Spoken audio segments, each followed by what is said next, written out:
Only need good vibes, good vibes, good vibes, good vibes. Only need good vibes, good vibes, good vibes, good vibes. Only need good vibes, good vibes, good vibes. Good vibes, good vibes. Been waiting so patient, I'm going places, can't fake it. My heart is so cold, my energy is contagious. All the pain, I can't take it. I'm saying grounded and graceful, cause I know everything that I've been through only made me sympathizing. Yet then I can shake it, but I don't take it personal. The memories faded, I'm enjoying the moment. I've been slowing the roses, taking time to reflect, stepping back, the truth unfolding, unfolding. Nothing to prove, cause I'm not the blow. I've been in the booth, speaking for my soul. You know that I'm true, either way it go, way it go.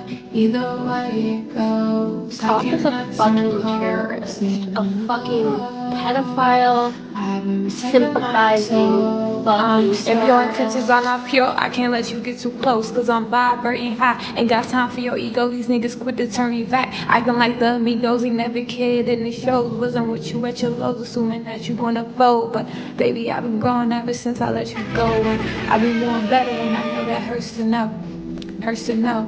Only good vibes around me, and that's for sure. Only good vibes, good vibes. off the fucking terrorist, a fucking pedophile, sympathizing, fucking terrorist. Only need good vibes. Good vibes, good vibes, good vibes, good vibes. Freedom of speech is the first minute right for American citizens. It's not productive, it's kind of gross and icky, and I feel like it has us more about them. People are trying to degrade, they're always trying to degrade someone. It's like I'm my Top is a fucking terrorist. Good vibes, good vibes. Good vibes, good vibes. I need good vibes, good vibes. A fucking Good vibes, good pedophile, vibes. We need good vibes. sympathizing, Good vibes, good vibes, good vibes. fucking terrorists. Freedom of speech. With our job to help law enforcement. It's not productive, it's kind of gross and icky. Prof is a fucking terrorist. It's not productive, it's kind of gross and icky. Prof is a fucking terrorist. It was our job to help law enforcement. Freedom of speech. This is bullshit, Alado.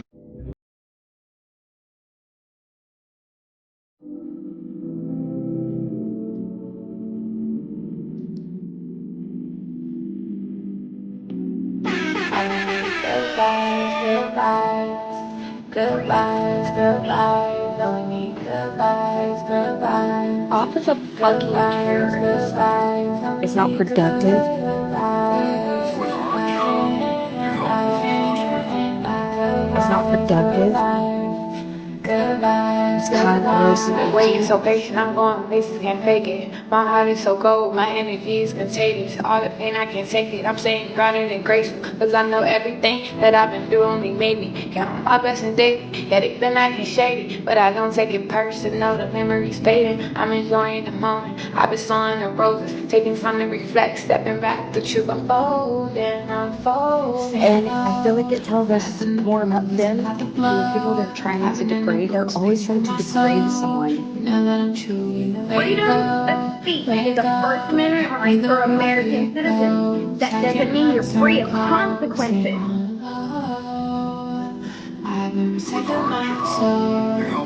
If your intentions are not pure, I can't let you get too close. Cause I'm vibrating high. Ain't got time for your ego. These niggas quit to turn me back. Acting like the amigos, he never cared in the show. Wasn't with you at your lows, pedophile, wanna fold. But baby, I've been growing ever since I let you go. fucking I've been doing better, and I know that hurts to know. Hurts to know. Only good vibes around me, and that's for sure. Good vibes, good vibes. Good vibes, good vibes. Only good vibes, good vibes. This is Good bullshit, vibes, good Alado. vibes.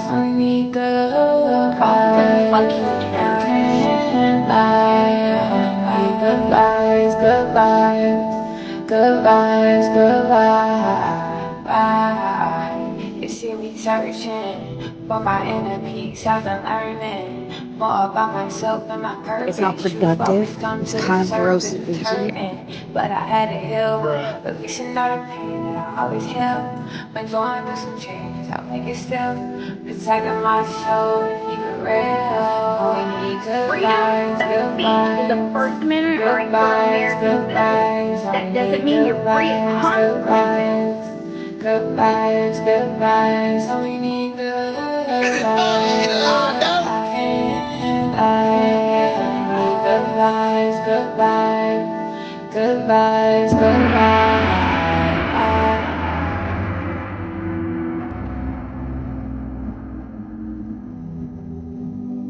Freedom of speech. Prof is a fucking terrorist. It's not productive. It's kind of gross and icky. It was our job to help law enforcement.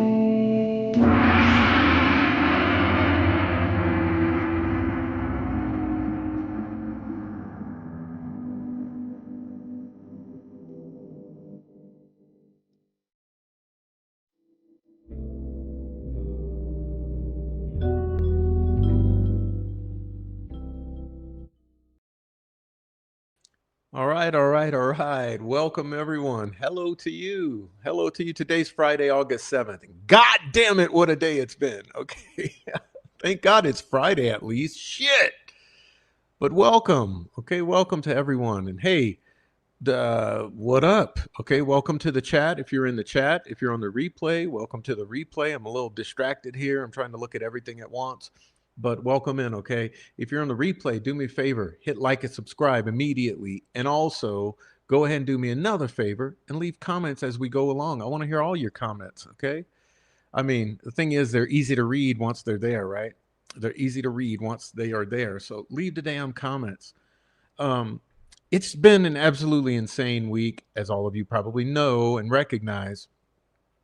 We've been just pouring out content. It's been absolutely amazing in the community. And if you look around, so to speak, I know our new partner, Ban Evade, also known as at the Troll Patrol.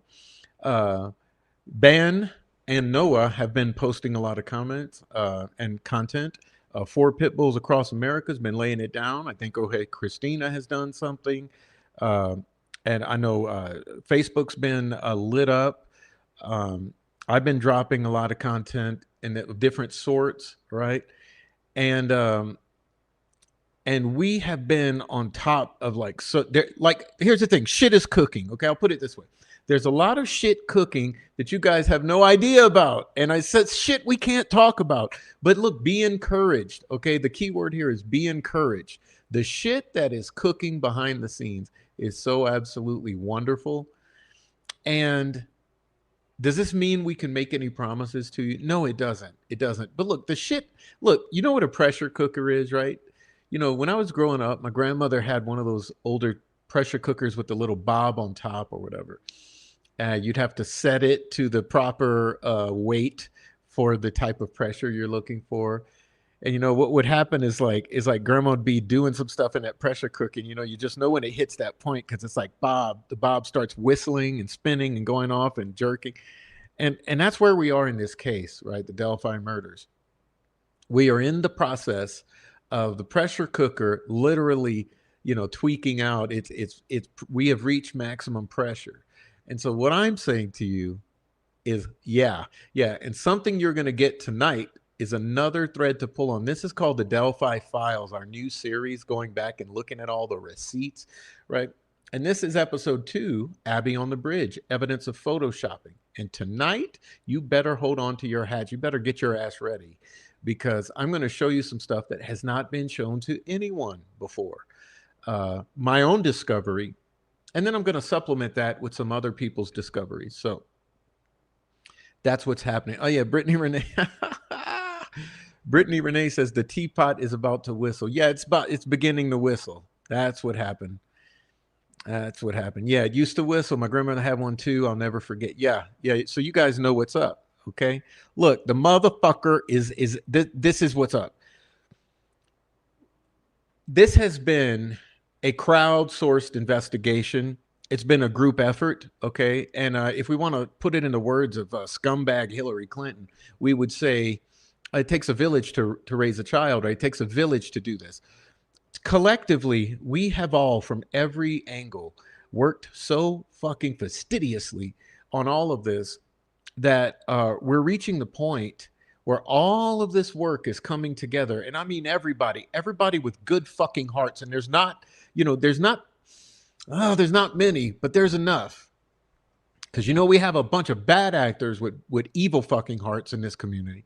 But all the ones here with really good hearts and good intention, no matter what angle they're coming from, what their theories are, or what they might have wrong, all the good intention, the good-hearted shit, is these people have come together. And in the past 5 years, we've all put our work product together. And we are at the point now where we actually know what the fuck is happening. We actually have a very solid idea of what happened. And we've already declared that to you earlier this year. This case is essentially solved, right? We've got evidence, we've got receipts, we've got work product for the attorneys when this shit turns the corner. And so, have you ever thought about this? Everything you go through in life, that which doesn't kill you has the capacity to make you stronger. And that's what's happened in this case. We went through this first round of this case or this trial of Richard Allen like a bunch of fucking idiots, expecting a miracle when we knew this was a hard fight, okay? Because so much effort has gone into covering this up. So what has happened is we've gone through the necessary crucible, or whatever you want to call it. We met the fire. This was necessary. This series of events was necessary to pressure this information to go ahead and leak out into the public so all of us could put our collective minds together to work on this shit that had been buried behind discovery for all these years. So now we got discovery, a large portion of it. And remember, the discovery itself was sanitized. So that little bit discovery we got, we've been able to as a collective, go through that. And this noise we have made about this case has gone out into the entire world. So people from around the world are contributing. People from inside the prison system are contributing. That's how good this is, right? That's how good this is. And it's taken all of this. So like I said, maybe you should give it a second thought and think, hey, did it ever occur to you that maybe it was necessary to go through this wrongful conviction first so that we could all get the energy to do this and the information that has been withheld for years that we could scrutinize and have a collective analysis of and all of that? And I think so. I think that this was never going to happen first go around. I mean, look, you had the defense who did not present the truth to the judge in full, and you had a judge who obstructed any defense. So both sides prevented the actual solution from coming the first go round. And that's just an unfortunate truth, Anyhow. Yeah, tonight, Abby on the Bridge, evidence of photoshopping, okay? Anyhow, with all of this shit cooking, both on the surface and behind the scenes, the obvious bad actors have been kicked up or whipped up into a frenzy. So I don't know if you guys fucking have realized it, but the bad actors, the troll farm, the local pedophile enabling meth heads, alcoholics, and confidential informants in the state of Indiana, the troll farm, those who put their fingers up each other's asses to control each other like puppets, and then, do it that way. They also are obligated to each other.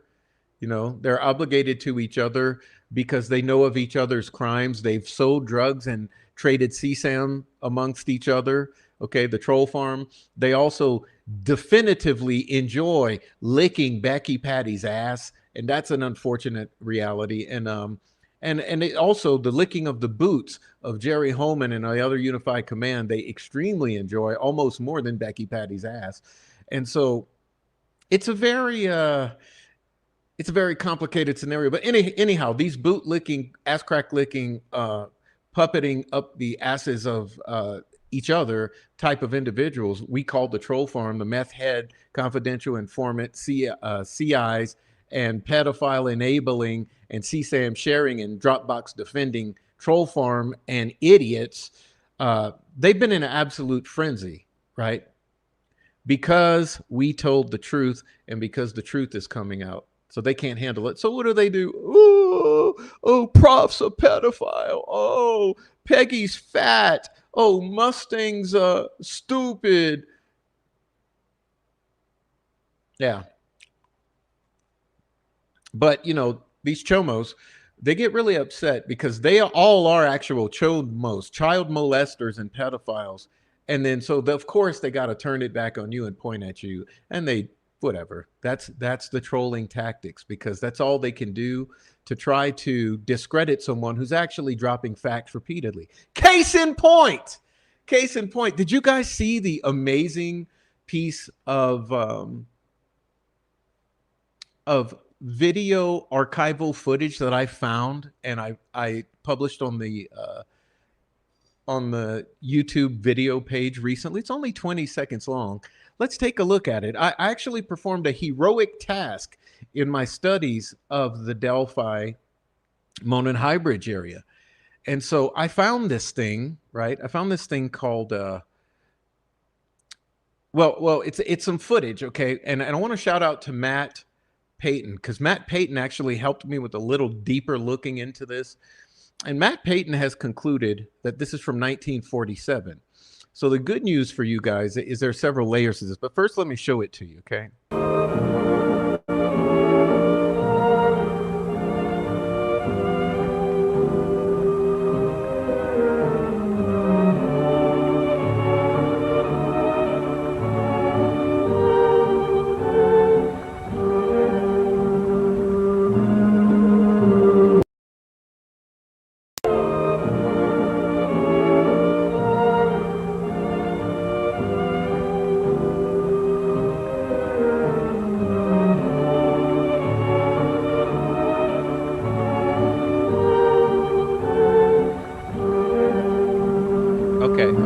Okay. So this is actual legitimate footage of the Monon-Highbridge. So I want you guys to take a close look right now. Okay, close look.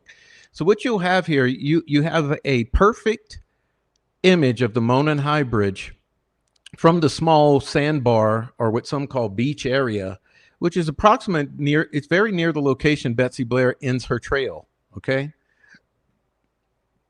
Now, key piece of advice for you. This exists nowhere on the internet except in the hidden recesses of some archives, okay? Now, you can see here, you got the Monon-Highbridge, and notice at the top that on that platform there's a railing that is built, and it's a little different. Okay, it's a little different of a railing than we've seen, because we have seen imagery from before the murders, and there was a different, cheaper looking railing that had been put up. But here in 1947, you can see there's an actual amazing railing there that was the original railing to the structure. Okay, and you can clearly see this is absolutely the Monon-Highbridge. Now, good news for you guys. Well, okay, before we continue, let me show you this. Okay, I want you to notice notice the train. Now, I know it's hard to see, but there's the word Monon written on the engine here. Okay, there's a Monon. It says Monon, and I'm going to show you that in a minute. But there's the word Monon written there. Okay. And there's a Monon written there on the other engine that's backed up to it. And that's absolutely the Monon Railway, okay? It's the old Monon Railroad. And it absolutely is passing on the Monon-Highbridge over Deer Creek in Delphi, Indiana. Now, the interesting thing about that is this, like I said, this exists nowhere on the internet except in an archive, so it's pretty interesting. And And I actually emailed the archives today because, as I mentioned, Mr. Matt Payton, he did a little digging and discovered that this was filmed in 1947. Okay. In 1947, this was filmed. Now, the interesting thing about that is that in 1947 was the centennial of the Monon Railroad. Okay. So this was actually filmed a month prior to the centennial celebration that was a statewide celebration of the Monon Railway centennial anniversary. So it almost appears that this may have been filmed to help promote the imminent centennial celebration in 1947 of the Monon Railway. Okay, so this is legitimate. And as I mentioned, I emailed the archives and got the confirmation of its authenticity. And I'll be publishing that later for you guys. But this is absolutely authentic. Okay, this is authentic. This is the only known footage in the entire world of the Monon High Bridge when it was active being crossed by the original Monon Railroad train.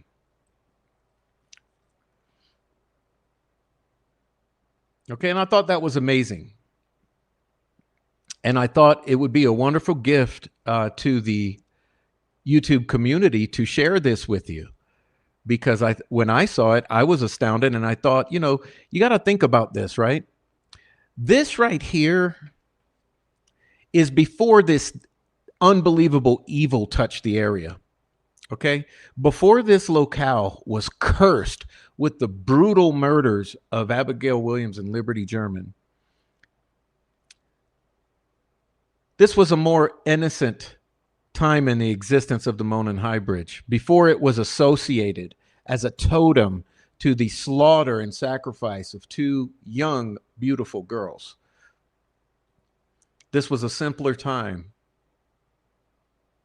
an innocent version of the Monon High Bridge, and I thought it'd be good to get some perspective by looking at this. So I wanted to publish it, but of course, because we've got absolute fucking idiots on this case, okay, who literally their entire lives are built around this. They want to shove this narrative about Delphi down the public's throats. It's in other words, they want to railroad the narrative down the public's throats, and they want to do so by discrediting and actually running us off of the internet. Now, look, I've been here at least 3 to 5 fucking years. They have tried in every way to make me leave this internet. They have tried in every fucking way, calling my family members, posting my family members, calling my employers, posting my employers, just straight up lies about every aspect of my life, trying to contact and find other people in my family, calling CPS, calling the police department, filing false police reports, trying to plant me with the Roblox video, which they could therefore try to attempt to report as CSAM. And they're so fucking stupid. And they don't realize I am never going away, no matter how many times you call me a chomo, a pedophile, or anything else that's not true. Okay. Would I be here if I was? No. Okay. So wake the fuck up, you fucking morons. But in the effort to continue to slander, discredit, slur, and discredit me, they produce this piece of fucking work of art here, which is absolutely hilarious. Okay, this right here is the most hilarious fucking thing you've ever seen right here. Bruh. This is bullshit, Alado. Okay. So, although, as I said, this piece of footage comes directly from the state archives, and although I've directly confirmed its authenticity with the state archives, and we even have the date it was filmed, okay? Even though you got an absolute chomo-enabling pedophile fucking lard ass, alcoholic, fucking shit brain, piece of human filth, who immediately had to try to shoot it down, okay, and to make me look discredited. And he says, Prof, once again posting misinformation. Really? Misinformation? Misinformation? This is bullshit, Alado. It was our job to help law enforcement. Prof is a fucking terrorist. Freedom of speech. Yeah, no, legitimate information. Okay, legitimate information. But here's where you guys are going to really crack up, and I'm going to leave it here. I'm going to leave it here for the chat so you can screenshot this and read it along because it's absolutely fucking hilarious. It's a shit show. When you got shit for brains, this is what happens, okay? So, first of all, first indicator that something's wrong here, notice the space is wrong because it says, Prof once again is posting misinformation, pointy, right? And then there's not a space, okay? It's not double spaced. That looks like a copy paste mistake, right? So first red flag, what's up with the spacing? It's probably copy pasted. So let's read what it might be copy pasted from. It says, this is a still. What the fuck?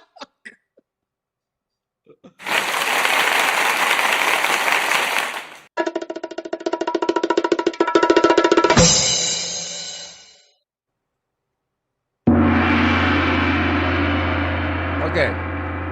This is a still. That means this dumbass took a screenshot of my video or the video I posted and he fed ChatGPT a fucking screenshot. Okay. First red flag. First red flag. And then in between smelling his fucking yeast infection under his breast and his athlete's feet and ingrown toenail and toenail fungus and unwashed butt crack aromas that exude from him. Oh, and the smell of alcohol emanating through the sweat. He says, this is a still from the 1969 Walt Disney production. Yeah, smelling like a fucking bunch of beer brewing. Smelling like some bad bread baking. Smelling like sourdough and fucking what is the shit called? What is the shit called? Come on, you drink it. It's not kefir, but the other shit. God, I can't think about it. But it's got the yeast and all in it. You drink the shit. Smelling like a fucking kombucha. That's what it is. Smelling like a fucking kombucha. Oh my God. Bruh. This bitch smelling like a kombucha, motherfucker. Okay.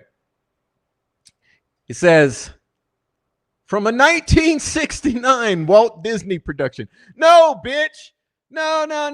You know what the Walt Disney production is? It's this right here. Wait, where is it? It's the Abbey film, right? It's the Abbey on the bridge. It's the BG footage. Okay. A white 1969 Walt Disney production, The Secret of Boyne Castle, also released theatrically overseas under the title of Guns and Heather. Starring a young Kurt Russell. What the fuck? Okay. And then another oddity, right? Notice, where's the space between the period and the word the? Where's the space? Well, anyway, we got another spacing issue here, but the scene captures a railway bridge. He probably copy pasted this out of, this is probably a chop job of different copy paste. The scene captures a railway bridge passing over a river canal branch, right? Near the Ardnacrusha Power Station in County Clare, Ireland. Don't worry, guys. This ain't Delphi. This ain't the Monin Hybrids. This is Ireland. The vintage rail infrastructure in this area was extensively utilized by Disney's production crew over several days during the summer of 1968 to film action sequences on and inside a moving passenger train. If you want, another spacing issue. Okay, if you want, I can find more information regarding semicolon or colon, the exact filming locations used across County Clare and Galway. Another spacing issue, no space.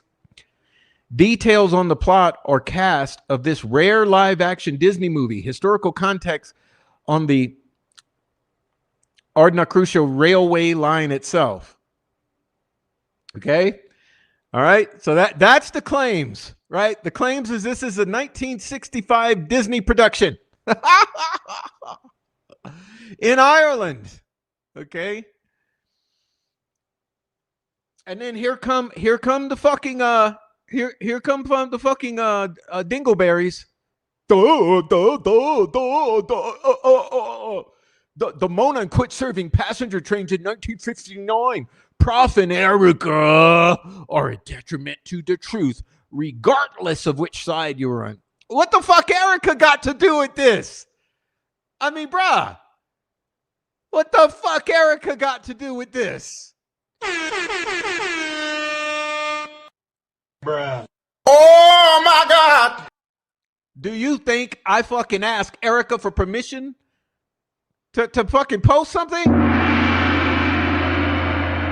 Oh my God, how fucking ignorant can you be? And here comes the fucking, I don't know, ball sucker.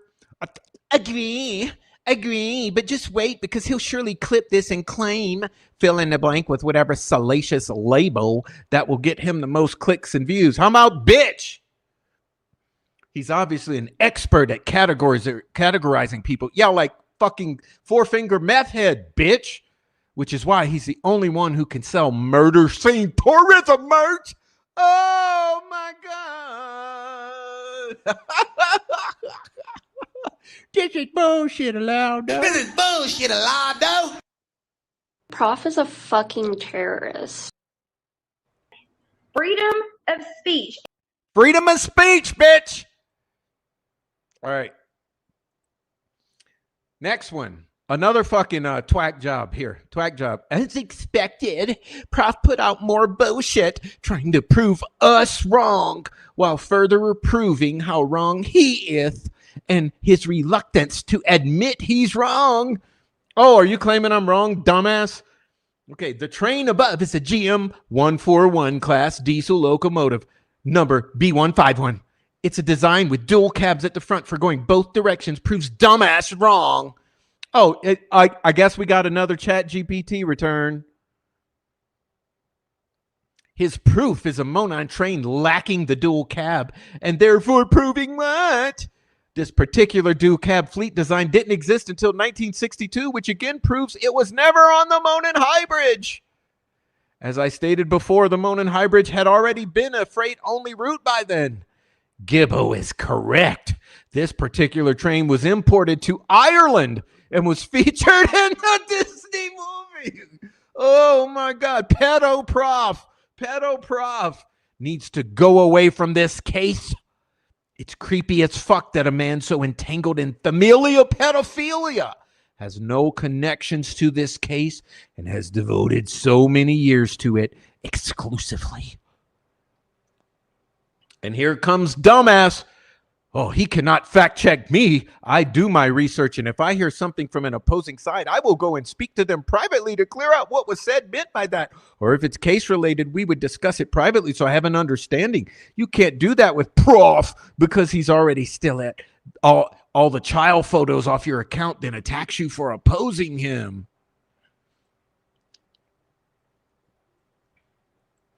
Okay?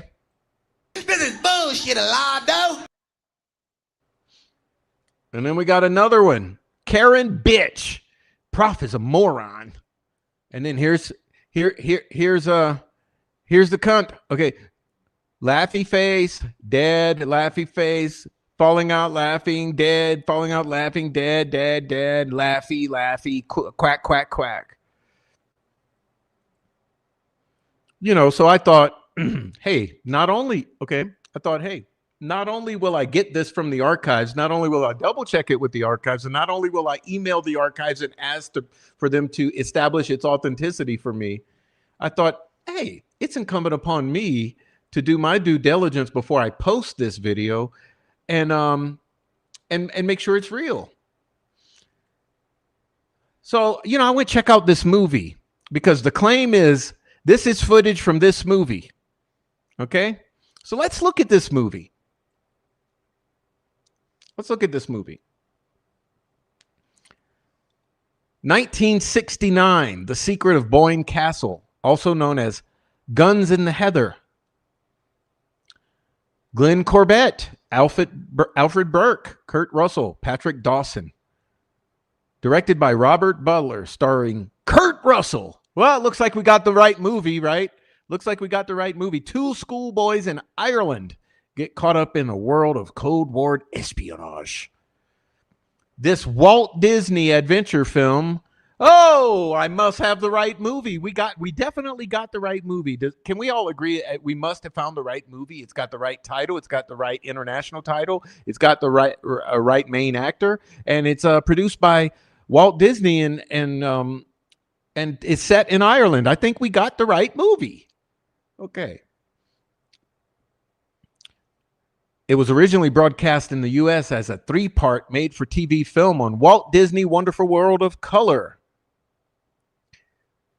Under the title Guns in the Heather, it was then re-edited for European theatrical release under the title Secret of Boyne Castle.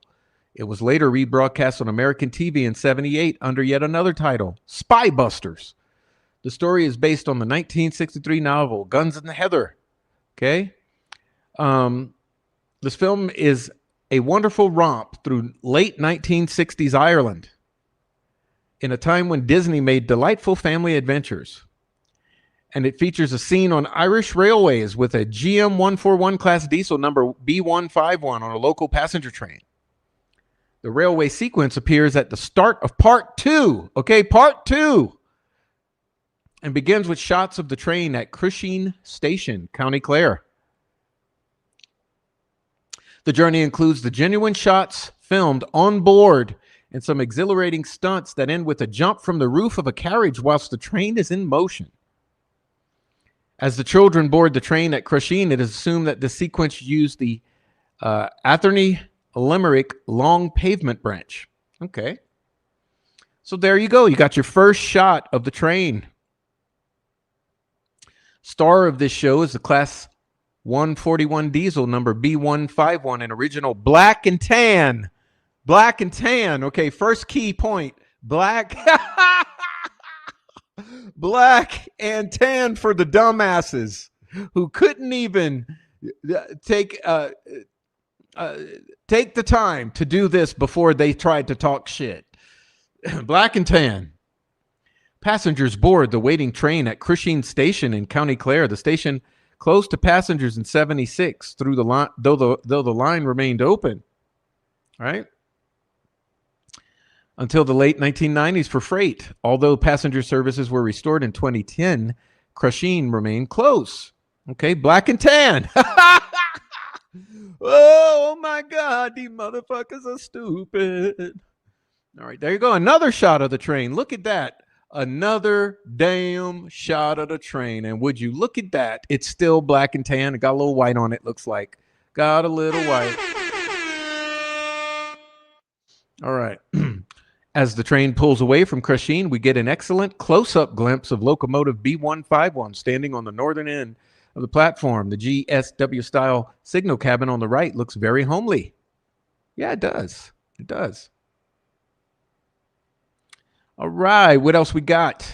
We got a view inside the old Irish Rail corridor coach. Okay, that's interesting. Looks nice and fancy. Pretty fancy for back in the day, right? Oh, look at here. We got another shot of a stunt scene filmed from the back of the train as it rounds bend. Okay, good looking, good looking. We got a nice shot of a gentleman in a, what is that called? What kind of hat is that called? Yeah, we got a little hat. We got like a trench coat type of thing, you know, classic Classic for the late 60s, mid to late 60s. We got a middle photo. We got the train slows down for some cows on the line. We are treated to this view of the locomotive I've seen from the roof of the first coach.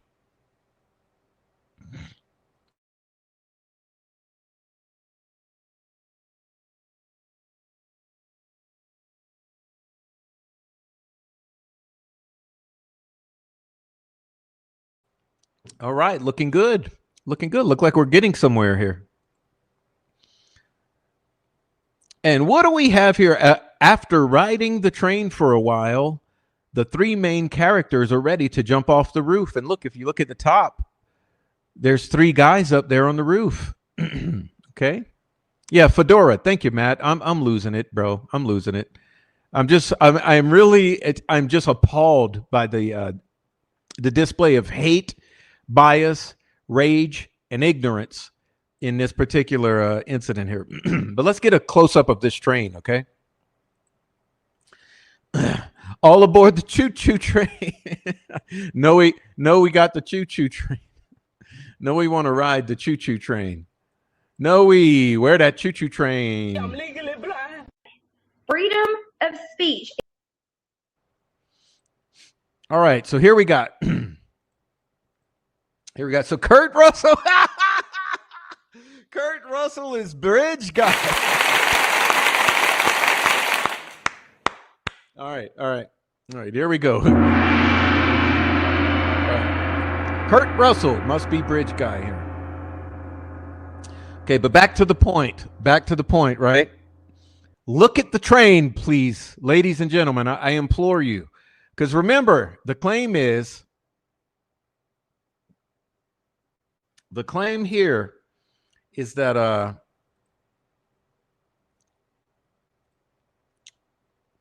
woo woo chugga chugga woo woo. The claim here is this is the fucking train, right? This is the train. All right, so remember, this is the movie. Okay, check for the people in the back. Is this the movie? Yes. Okay, hold on. Let's fact check ourselves, right? Here we go. This is a still from the 1969 Walt Disney production, The Secret of Boyne Castle. Okay, then we went to The Secret of Boyne Castle, right? And now we're looking at the still. Okay. There we go. There's your still.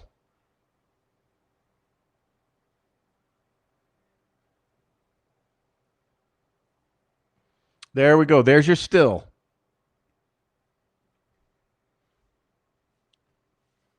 Hold on. Let me help Mr. Four Pits out. Chomos. Okay. Leave them in, Deb. Leave the Chomos in the chat for Four Pits, please. Four Pits is our guest of honor. For anyone who doesn't know, right? Four Pits is a permanent guest of honor on this channel. So what Four Pits says goes, okay? But anyway, this is your train, okay? This is your train. Now let's see. So this is your train, okay? Notice the color profile, okay? The color is orange at the bottom and black, and there's a white stripe, okay? Now let's go back to our video because, you know, I don't want to spread misinformation, okay? Let's go back to our video here. Oh, what do we? Uh-oh. I think we got a problem. Houston. Houston, we have a problem. Houston. Excuse me. Houston, we have a problem. Houston, we have a problem here. Freedom of speech. It was our job to help law enforcement. Prof is a fucking terrorist. A fucking terrorist. I'm making blind This is bullshit bullshit, allowed. Alado. All right. So check it out. Check it out. We got the Monin colors, right? The Monin Railway colors. Just check them out. Notice the color stripe is in the middle, right? There's no black, first of all. We have gray and black, it appears, from this angle. See the color? And like I said, the word monon is literally written on the engines. And we got orange stripe in the middle, you know, and it's gray. Now let's go back to this train, because you're going to see this train is absolutely nothing like it. All right. Okay. This is all you had to do, dumbasses. This is all you had to do. All you had to do was compare this train to this train. What the fuck? I just cannot believe the level Prof is of a ignorance. fucking terrorist. The absolute level Freedom of showing of your speech ass. is a First Amendment right for American citizens. I mean, this is that what doesn't happens mean when you're an free of alcoholic, consequences. when you're a meth head, and when you spend all your time worrying about pedophiles, okay, and Prof being is a one. fucking terrorist. It was our job to help law enforcement. This is bullshit, Alado. Okay, guys. Okay, so back to our video. Okay. So you got this fucking train. This is your train. Okay? But they want you to believe this train, which is this movie. Remember, the claim is this is footage from this movie. Now look at the train that's in this movie. Look at the train that's in this movie, and look at this train.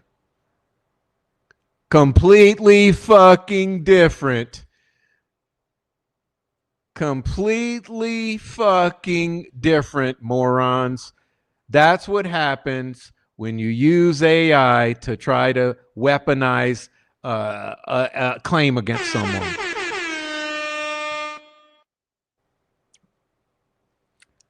Now it gets better though, okay? I've already proven the train to you, okay? Proven the train. It's absolutely, completely different. Okay? But it gets better. Now look at the bridge, okay? Look at the bridge. Remember, this resembles the Monon High Bridge, does it not? In every single way. I mean, look, you have a very tall concrete pier on the right, or foundation. You have a short one on the left. You have a bend in the river. You have the same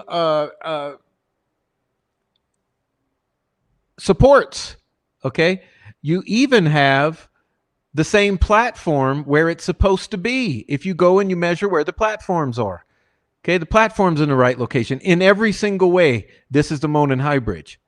But guess what? I have something better for you. I absolutely promise you. I have something better. I have found footage of the actual bridge used in the movie. Are you ready for the bridge in the movie? Okay, because remember,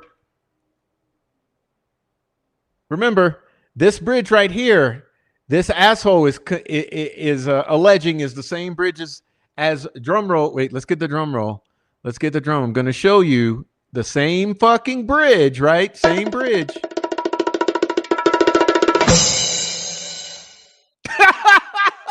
What in the world? Prof is a fucking Prof terrorist. is a fucking terrorist. It was our It was job. our job to help law enforcement. Freedom of speech, and I'm a meth head. Freedom of speech. I'm a stupid old bitch. There you go, guys. There you go. I have been proven wrong by AI. I have been proven wrong. Forget what the archive says. Forget what the archivist email says. Forget what the data says in the Monon historical technical archive. Forget all of that. Listen to a retard on ChatGPT, because apparently this bridge is identical to this one here.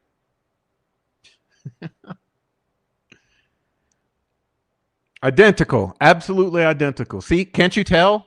I mean, you see these, you see how these are rectangular and very high, like possibly 65 feet high, just like the Monon High Bridge and all this, and everything absolutely matches the Monon High Bridge, immaculately, impeccably. You know, this is the Monon High Bridge, and it even says Monon on the train, and the color profile matches all the historical imagery of the Monon train in every way. It's the Monon. High bridge. Well, nope. Apparently, ChatGPT has proven us wrong.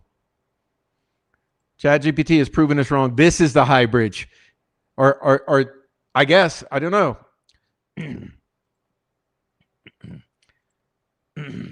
All right. So, in other words, that be a bullshit.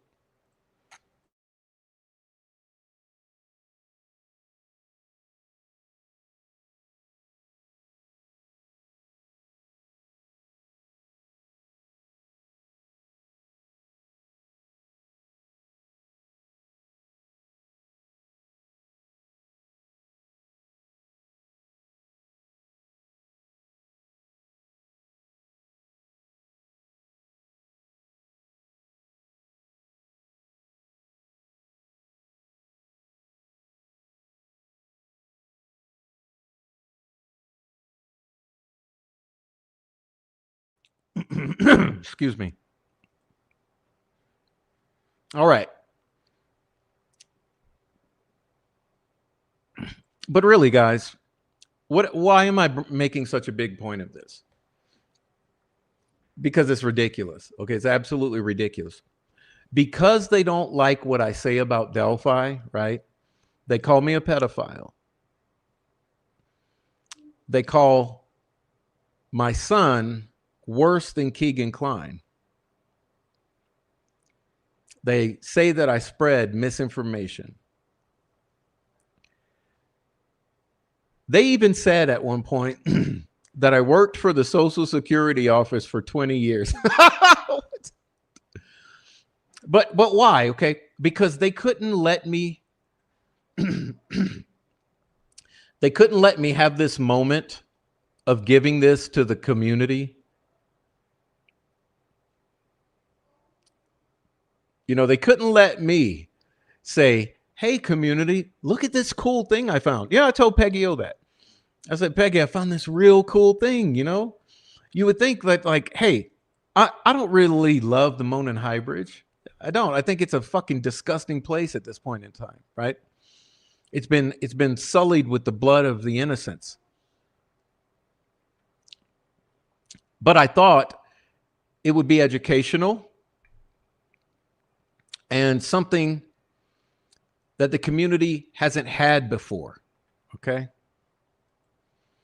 So I thought, hey, since I stumbled upon this, let me share it with the YouTube community because no one had seen this. No one had posted this. This was undiscovered, essentially.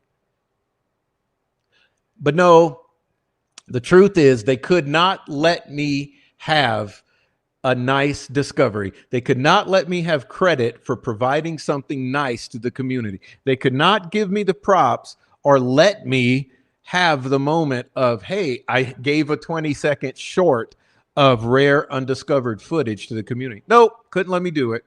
Couldn't let me do it. They had to try and allege that it's a Disney film and that I'm spreading or posting misinformation.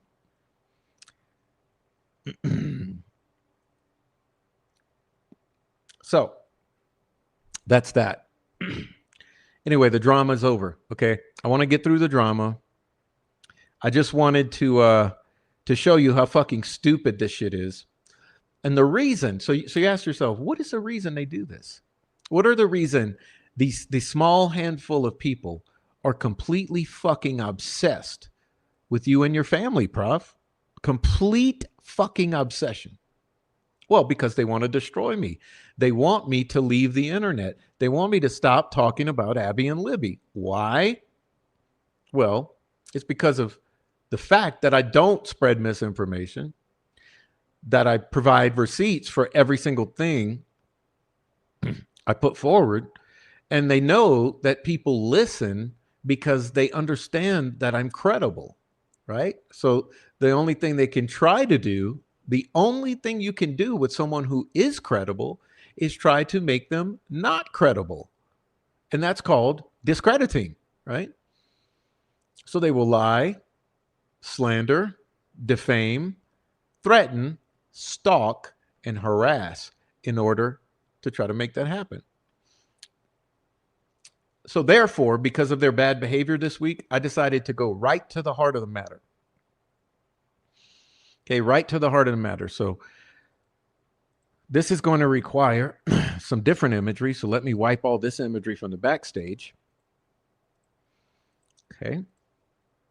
The StreamYard will only hold 10 at a time. So I had to do that. Okay. Now let me pull up the imagery I want to share now, because I got a really good one for us tonight. And that's moving to part 2 of our show, Abby on the Bridge. Because we're going to talk about Abby on the Bridge. I'm not going to talk about it. So I'm going to lead with my discovery. How about that? I'll do that for you guys. I'll lead with the discovery. So my recent discovery here is something absolutely phenomenal, and I have not heard a single other person show this. But to be honest with you, I did show it to a few of my closest inner circle. Okay. And this will be another nail in the coffin for the Abby on the Bridge, right? Which will prove to you it's photoshopped. So let me try to see what I can do here.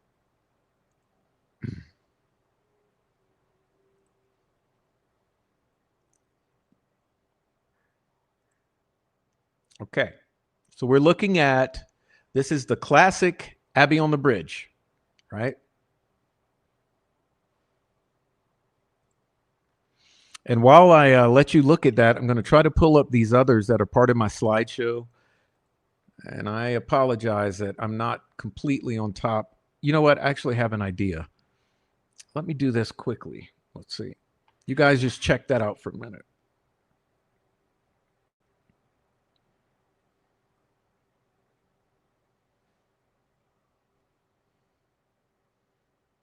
Okay.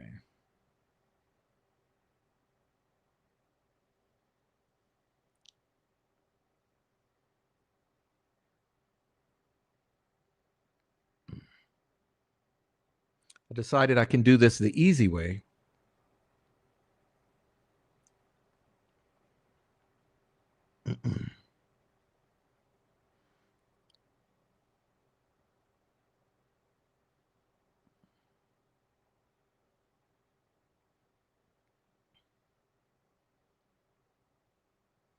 The easy way is to make a PDF. That's what I'm doing now. I'll share the PDF. Okay, but the reason I pulled this up in this way, now look at this, okay? So I'll get my PDF up while I do this. Let's see, PDFs, let's do it.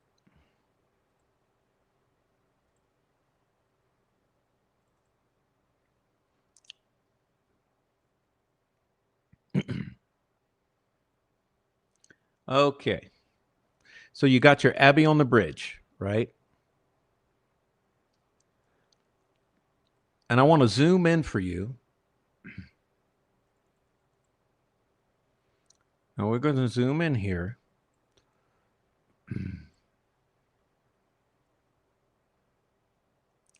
Okay.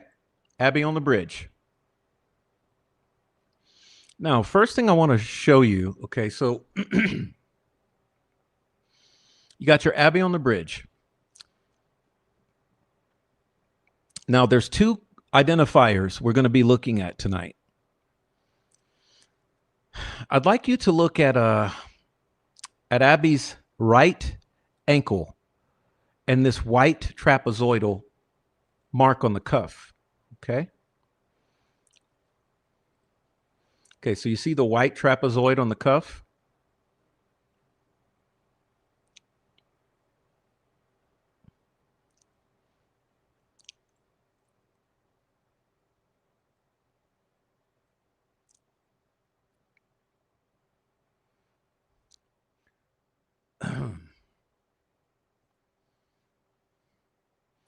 I'll blow it up a little, but blowing it up, it gets somewhat pixelated.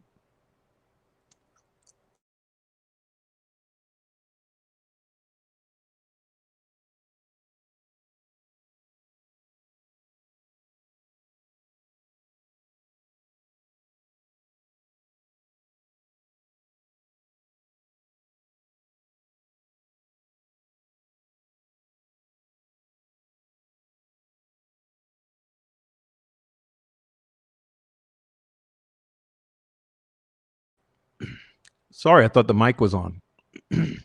So I'm drawing your attention to the white trapezoidal figure on the right cuff. Okay, white trapezoidal figure. First thing we're going to look at. Now what I'm going to do is I'm going to show you a different one. Let me get the other one.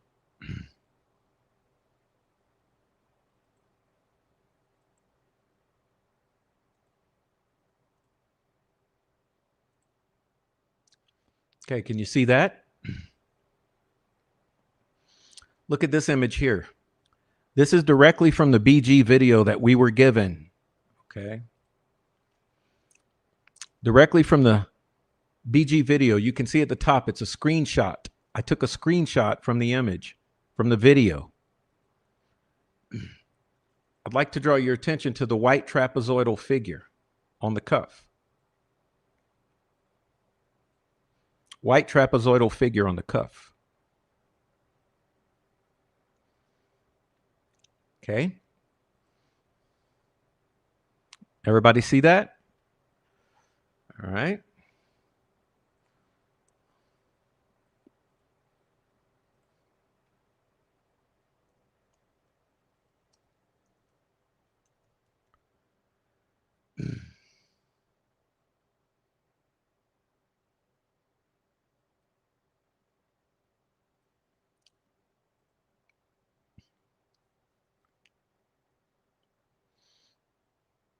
Now, going back to the other one. Let's go back to the other one. No, not that one. Not that one. Let me pull up the, let's see.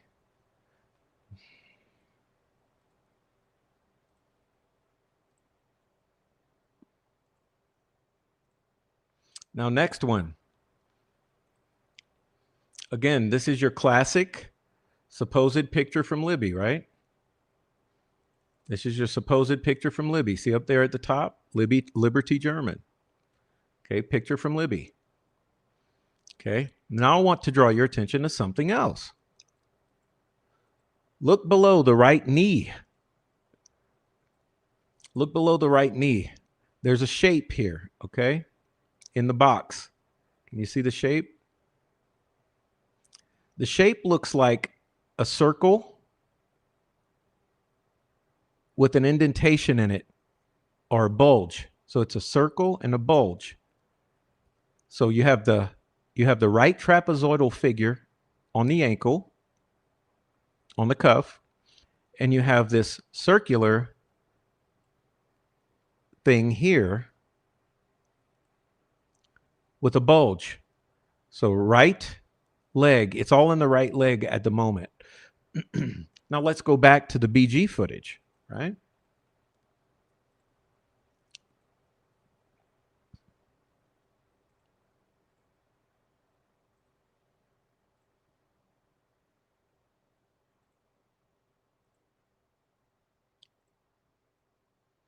Here you go.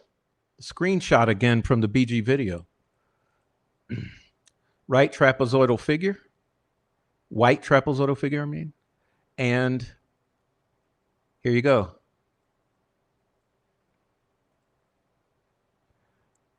Circle with a bulge under the knee.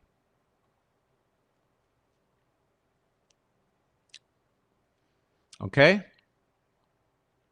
So you tell me, if this is just a wrinkle on the knee, under the knee, if this is a wrinkle under the knee, a wrinkle caused by that place and time, that particular motion of her leg, there's a wrinkle that has this shape of like a circular with a bulge. If this is merely a wrinkle, okay, then how does it identically match this wrinkle from Liberty's photo? Let's see.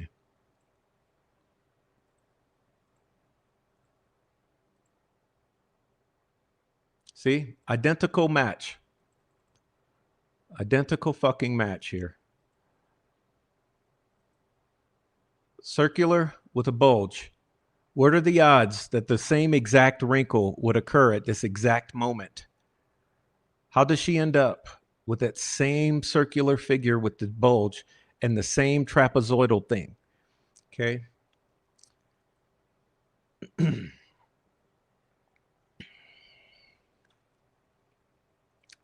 Now, you may say, "Oh, that's nothing, Prof. That's nothing."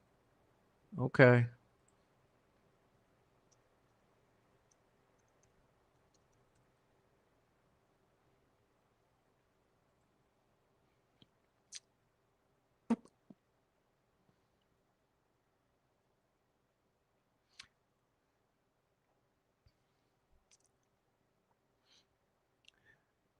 Now we have an analysis from an expert in Photoshop. And this expert says, "Hey, something's wrong with this shadow. This shadow, the way that it's angled, is off. This shadow should be produced by a person standing in the yellow circle." Okay, so as I said, you have the right trapezoidal figure, the white trapezoidal figure on the right ankle on the cuff. You have the circular bulge, and now you have this shadow. And the shadow is off. Okay, it's bad. It's poorly rendered.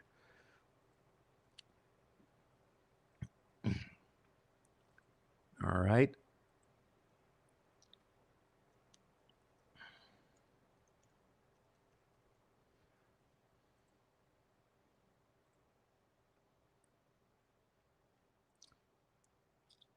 So now you can see side by side.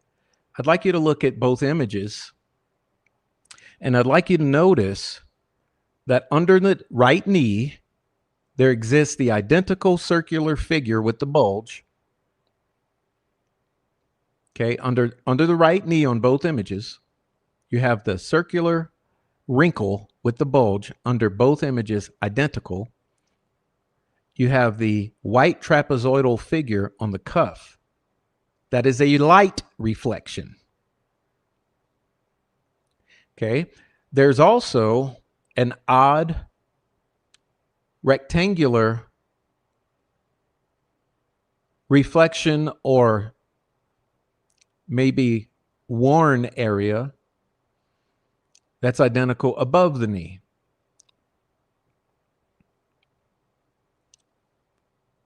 Okay?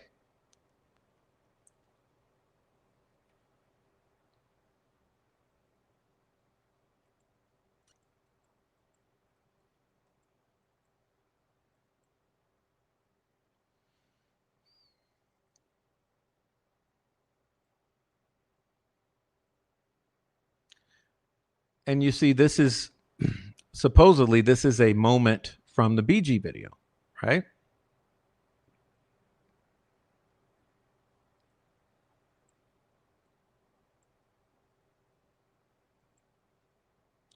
Well, it looks like I messed up and I dropped my my video. So let me get my video back.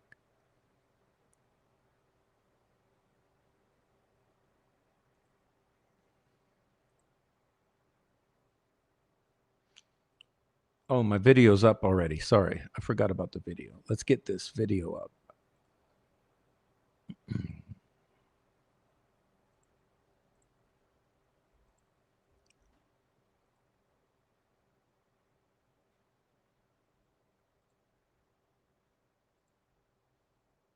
All right, here we go. So let's look at our video again.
So I want to point out to you that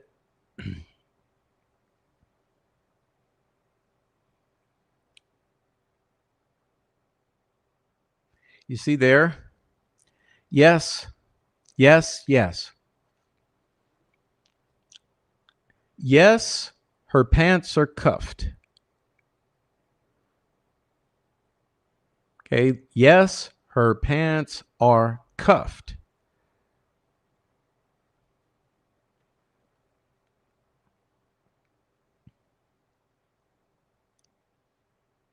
So the pants are cuffed. That question is gone. Pants are cuffed.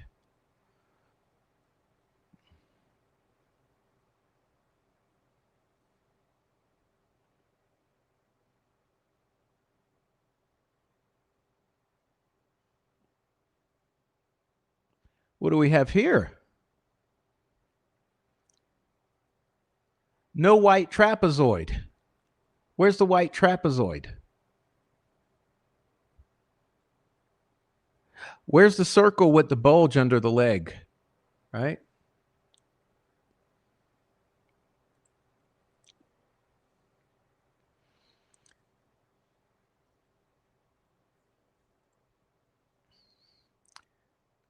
There's no white trapezoid on the right leg. There's no circle with the bulge under the knee.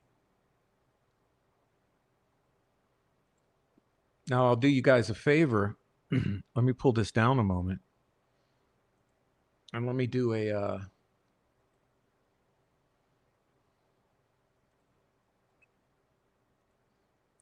let's set her upright.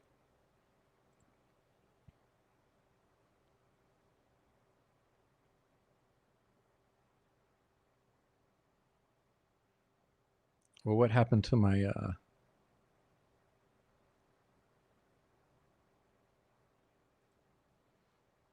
yeah, there we go. Okay, you see... I don't know how visible this is. Okay, can you guys see that okay? Can we all see that okay? I'm trying to point out to you that there's no white trapezoid on the cuff. And I'm also trying to point out to you that there's no circular bulge under the knee. Okay, so for those in the back who are absolutely fucking stupid,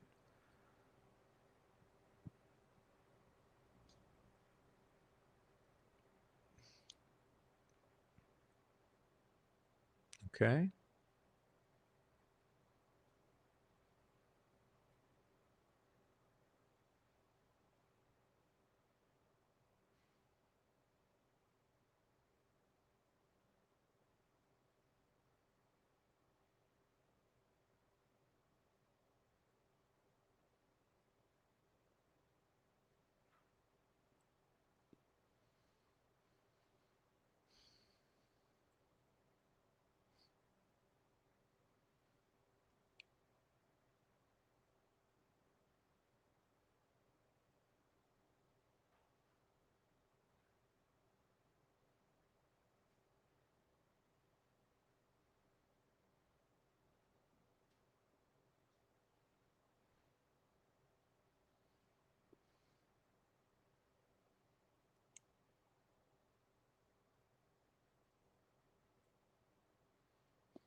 Again, you're not getting any better quality. This is what it is. It's the original quality.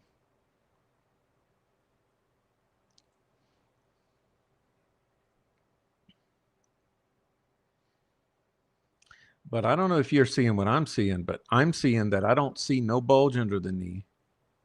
And I'm seeing that I don't see no bleached, because the argument would be that this is a bleach stain, right? Do you see a bleach stain on the cuff here?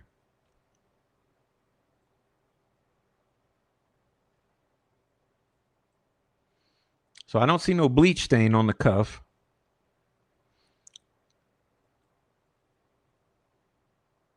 And I don't see no weird shape under the knee. So how do you explain that when you look at these side by side, the capture from the BG footage and the Photoshop Abby on the bridge, how do you explain that they have identical circular marks or wrinkles under the knee, literally identical, and literally identical trapezoidal figures on the right foot? The only explanation that could possibly be is that one is taken from the other.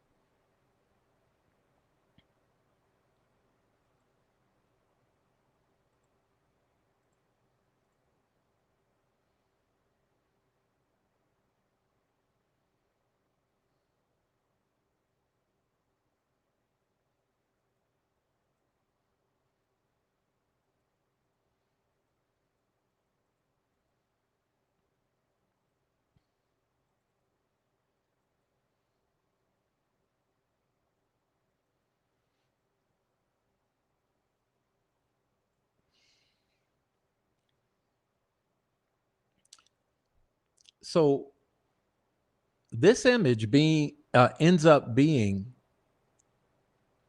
produced for public consumption with the aid of Photoshop. Okay.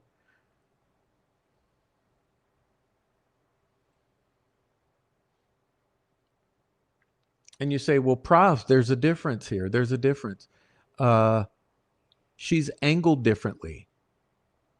Her body's angled differently. In one, she's a little twisted, and the other, she's almost head on.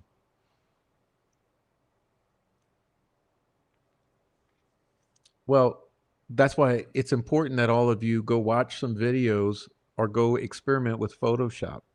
Because should you do so, you would realize you can turn bodies all sorts of ways with the Photoshop. Okay, with Photoshop, they could have moved her arms. They could have shuffled her hair around.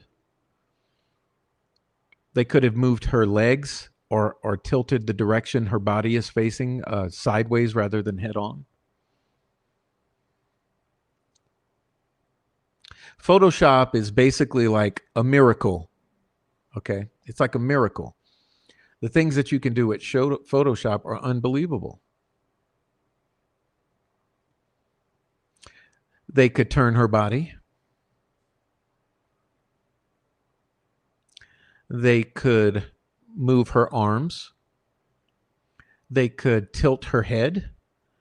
And they could move her hair around a bit. And if you actually look here, okay, if you actually look closely here, if you look at her hair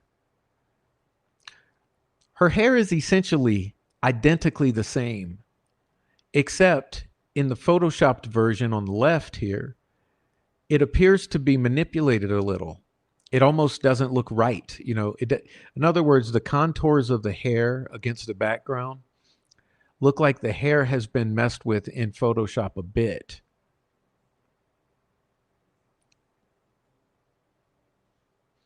The hairline is different. The face is a little different, the look of the face. And the top of the hair, the big curl at the top, is different. As a matter of fact, if you inspect this particular side-by-side really closely, I'd like to draw your attention to something else, which is the fact that she has the same hand in the same pocket. And if you look above the pocket, there's this folding of the cloth. It's nearly identical in both. The wrinkle on the shoulder, you know, if you look at how the cloth is laying on the right shoulder, it's got the same wrinkle on the shoulder.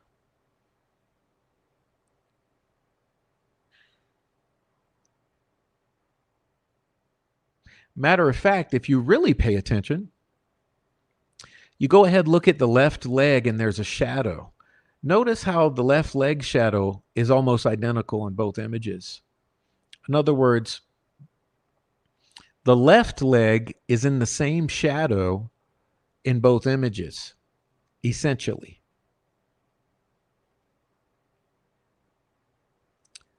As a matter of fact, right under the left knee, there's this sort of a wrinkle in the cloth of the jeans that is almost identical in both photos. If you know, now we're looking at the left side of the image, is what I'm saying to you.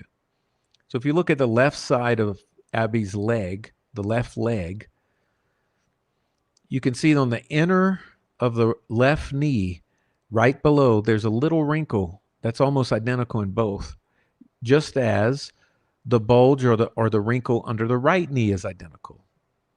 So the markings on these jeans around the knees are nearly identical.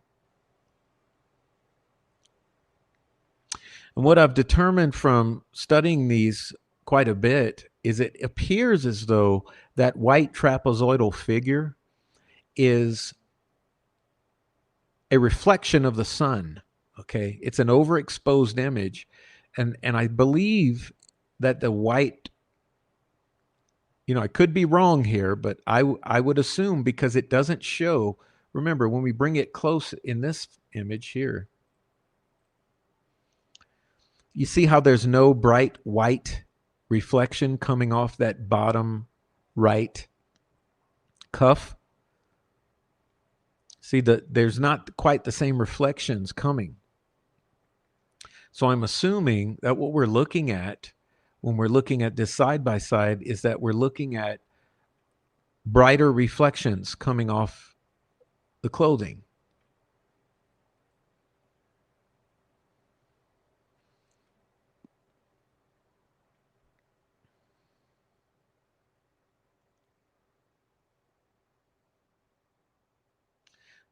So I believe she's been cut and pasted. What appears to me is she's been cut and pasted onto this empty bridge.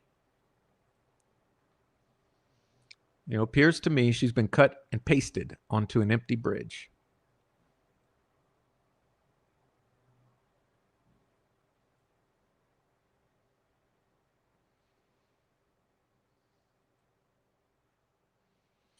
Not too different from this.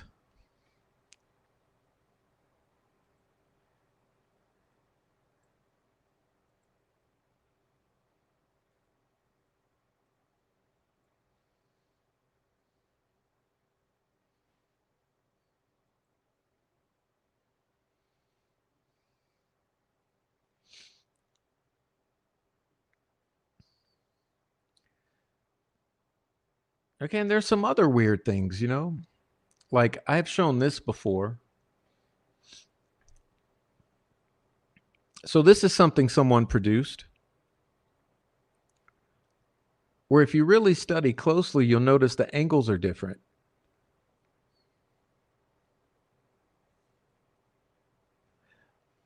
The one on the right has been faked to prove that the one on the left is faked.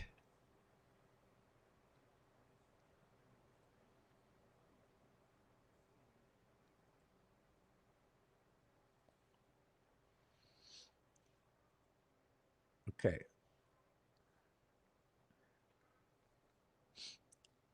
Now I wanted to show this, okay?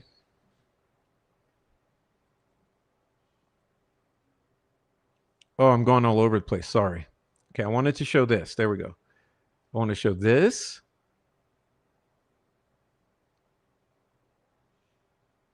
This. And this.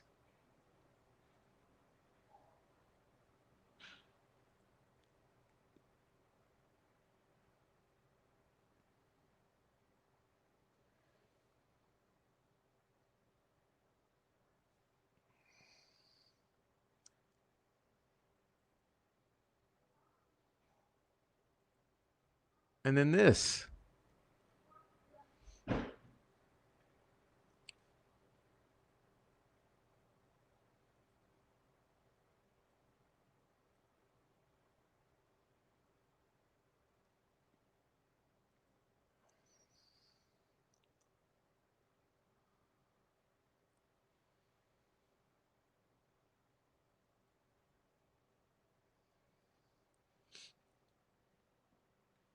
And I've shown this many times before. Why do you show this, Prof? Why do you show this? Well, remember, this is supposed to be proof of life.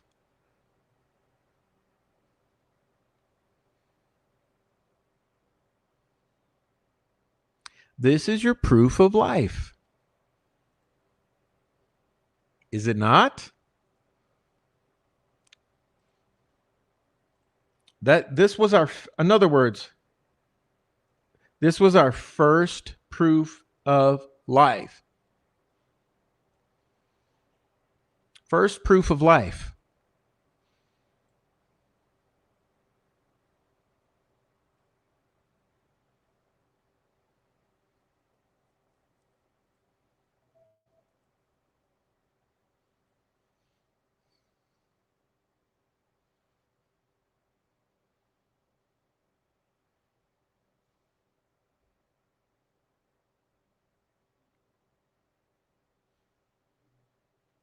This right here is from I have Apophis.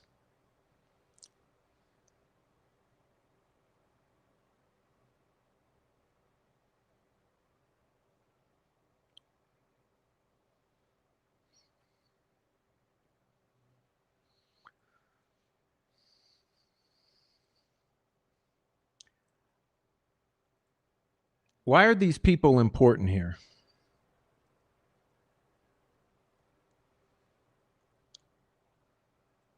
Well, I don't know.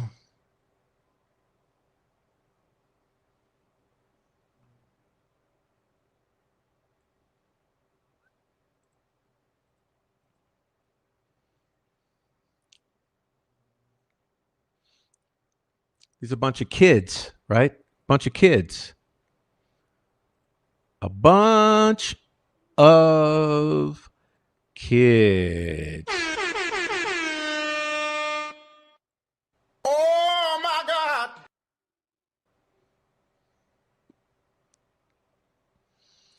Hey, where did the girls have a sleepover immediately before this alleged timeline of this murder?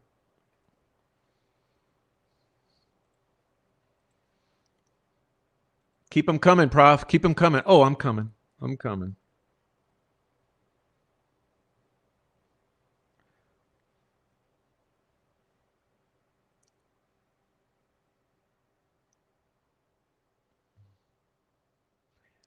So what are the connections? What are connections, Prof? Well, there's a bunch of kids, right? And who's that? Who's that?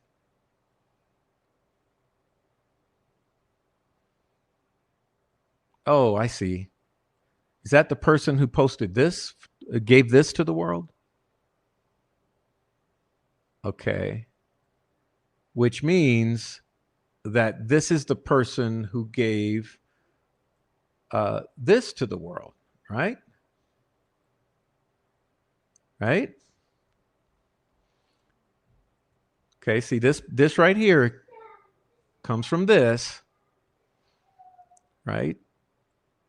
And that's this. And that's this. And that's this.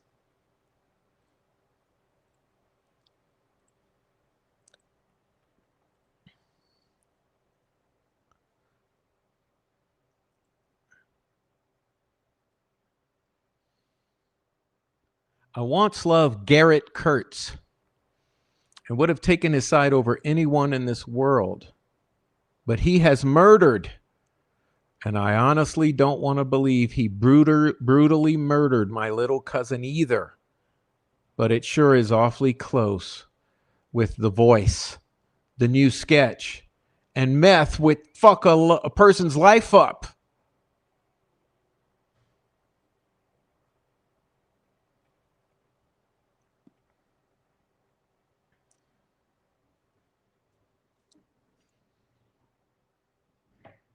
I'll just let that marinate with you guys for a moment. I'll get something to drink.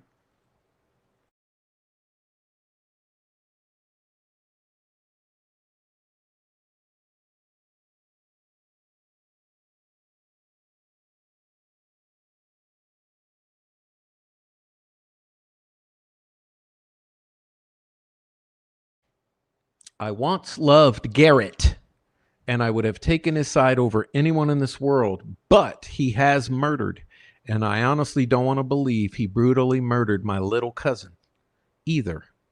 But it sure is awfully close with the voice, the new sketch, and meth will fuck a person's life up.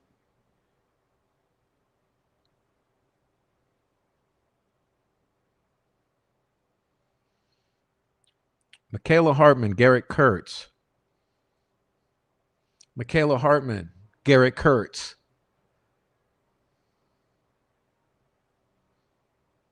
Austin Popejoy. Oh, wait. What other threads can we pull on here?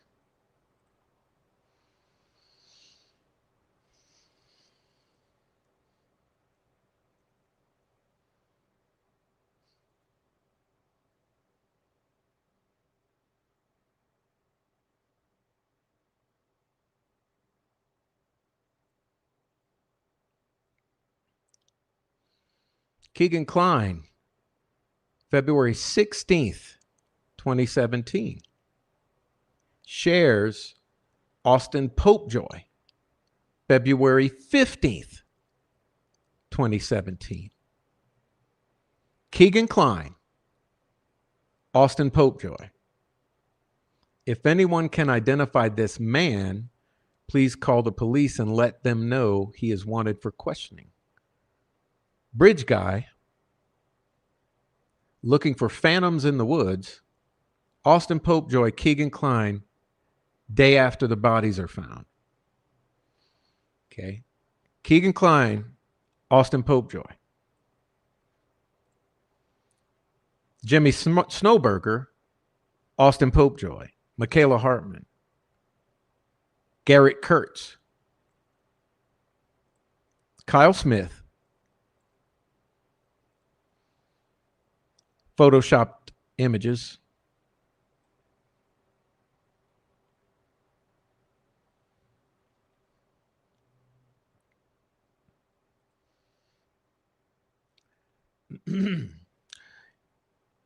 Now, for those of you paying attention, if you were here back in the day, you know what I mean by that. Back in the day, this is how this channel started. Okay. You guys might actually remember this. This is the old, this is the Delphi files, right? This is the Delphi files. This is the prof's old stuff, right? So let me show you another one. This one gonna be classic. Thanks to wife Lilith for this. Garrett Kurtz, January 2017. Fuck fake friends. I got my boys, Keegan Kline, Austin Popejoy.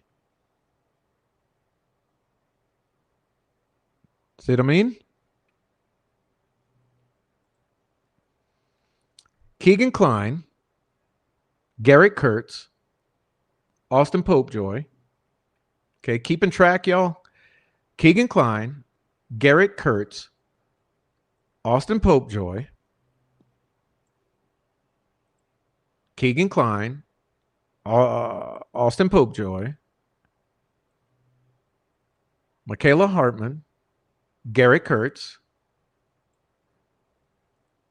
Austin Popejoy, Michaela Hartman, Garrett Kurtz, Kyle Smith,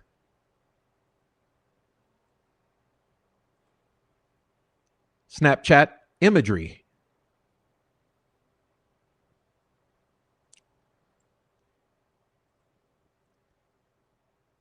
Kyle Smith, Cody Patty, Michaela Babcock.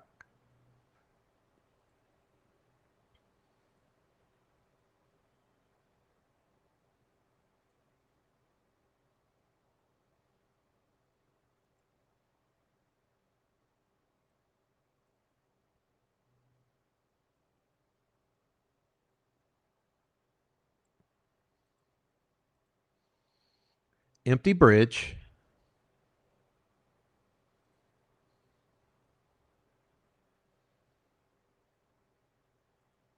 Empty bridge. Empty bridge. A question. Was this all taken within the same hour?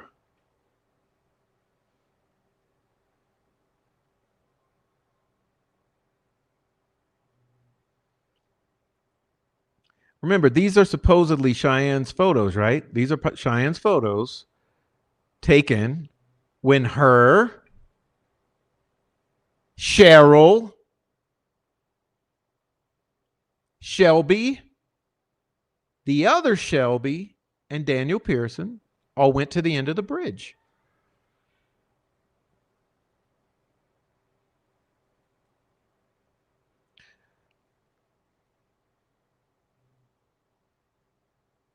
Taken within the same hour.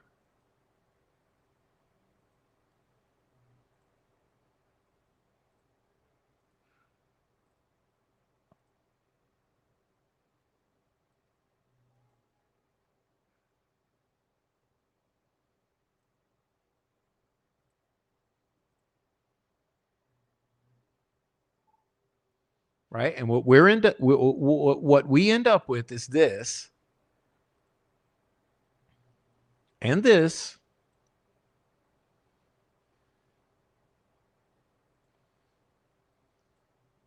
From this,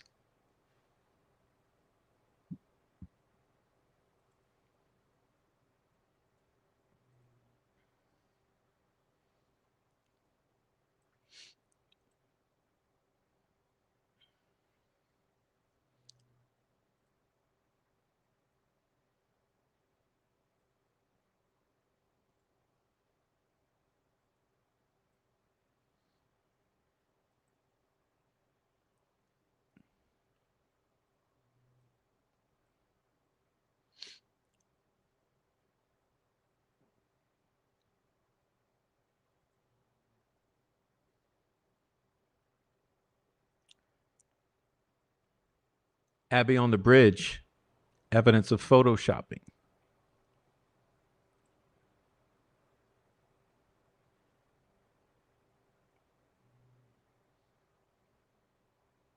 So how do we end up with two identical trapezoidal markings on the right cuff, which are light reflections, I believe?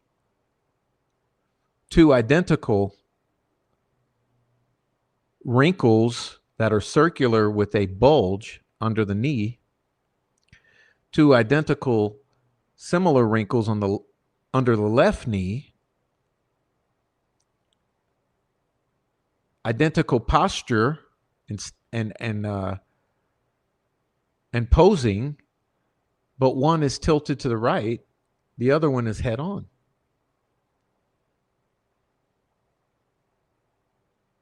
And somehow they mess the hairline up. And the shadows. And not only that, the smoothing.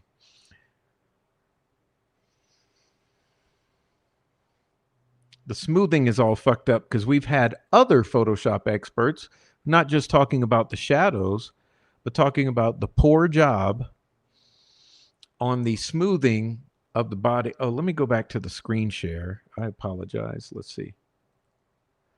Maybe I can show you better on a screen share.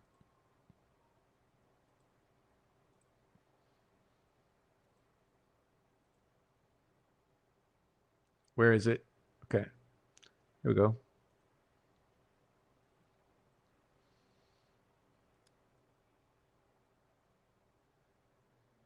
Remember, this is where, like, if you follow the mouse, which might be hard to do, I'm going to show you where the fuck ups are. See around the edge of the body? On the edge of the body, there's a blending problem. There's a blending problem all on the edge of the body. There's not a good job on the blending of the body into the background. It's more like a copy paste or cut and paste. Okay, problems there. Problems around the edge of the body. All the way around. Problems with the shadows and the feet right here. This whole area right here, like I've already drawn your attention to the knees in doing the A-B comparison, but if you specifically focus just on this image and you focus just on the feet, in this image. You know, just solely on the feet. Huge problem solely on the feet here. Problems with the blending. Problems with the shadows. Okay. Problem with this shadow, remember? Because see, the way the sun is coming here, the shadow is not right here.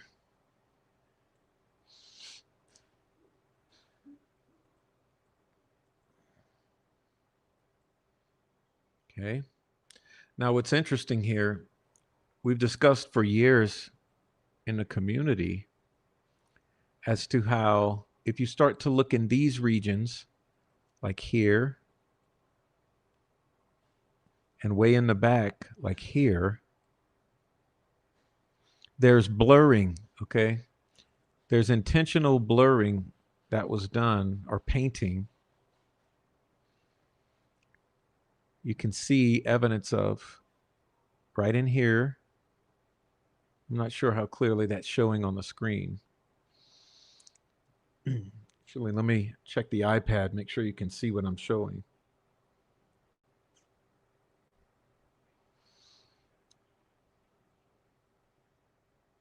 Yeah, that's good enough. In this area here, bad problem with the painting. There's paint blur happening.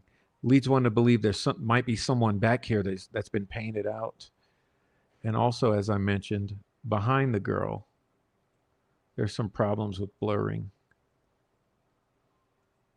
This is what another expert has pointed out. Okay. Behind the girl, there's problems. And at the end, there's problems. And obviously, with the girl herself, there's problems, especially with the smoothing of the edges around the body, and with the feet in particular, and the shadow that's being cast here.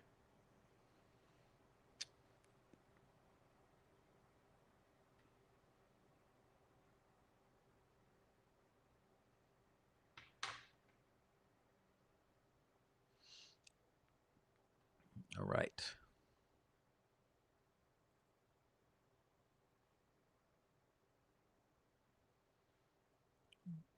Now, back to what I was doing. Let's see. Let's try to go back to this.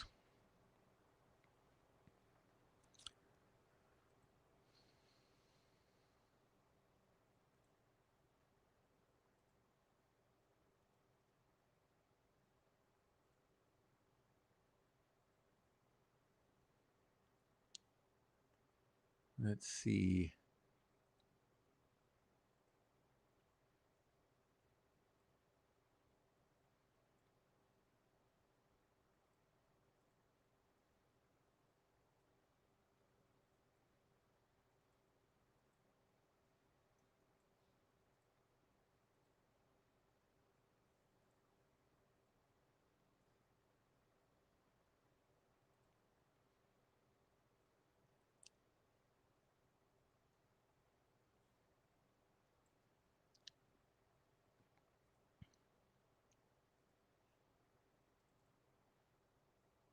I really wish these were of similar quality, but they're not.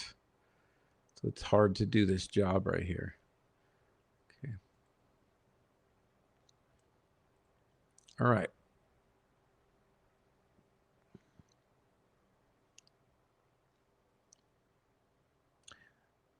Now there's another problem. And a couple people have pointed this out to me. And I think it's odd. You know, I do believe it's fucking odd.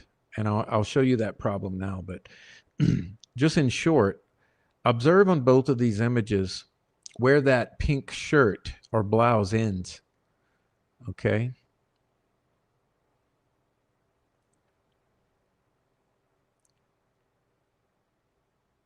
Notice where the pink blouse ends in relation to the gray jacket. Okay. So she's got the little windbreaker on, whatever you want to call it.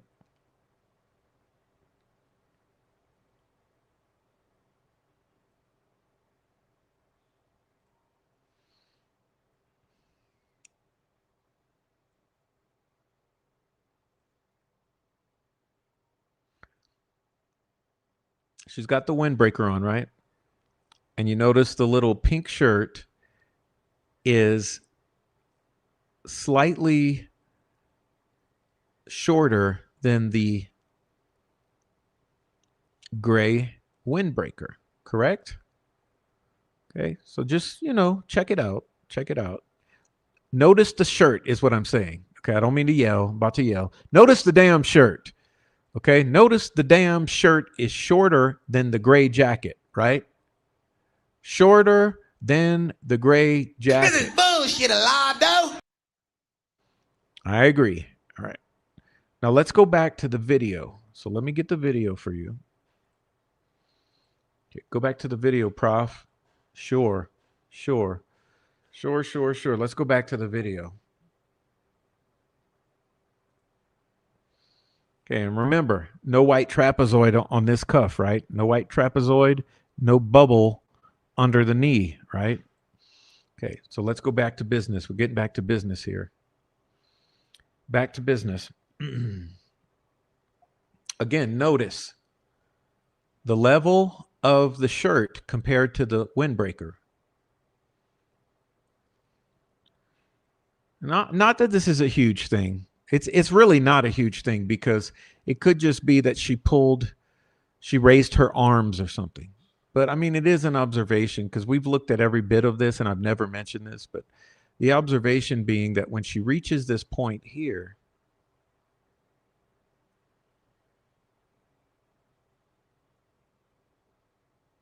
you see the pink is far under.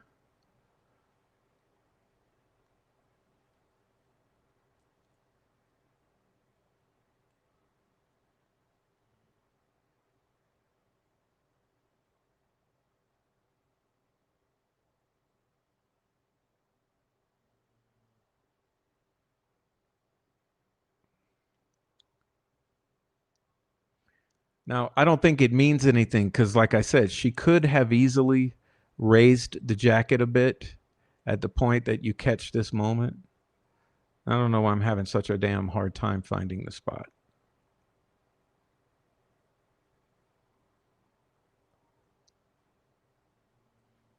Am I still zoomed in? There, that's the problem. I was still zoomed in, but look at how much lower. Okay, when you're looking at the back, look at how much this jacket has come up, right? There's a whole lot of pink there under that.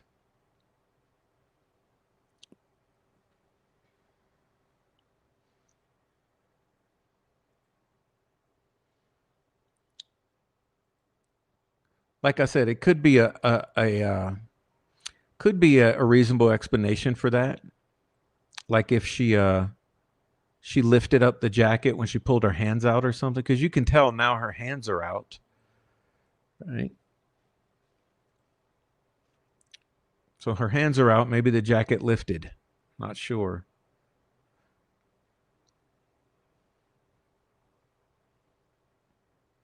But like you can see here, just to point out again, the cuffs, the pants are cuffed at the bottom. The pants look very nice and clean and not trashed. The shoes look clean and not trashed. So the clothing looks clean and not trashed, right?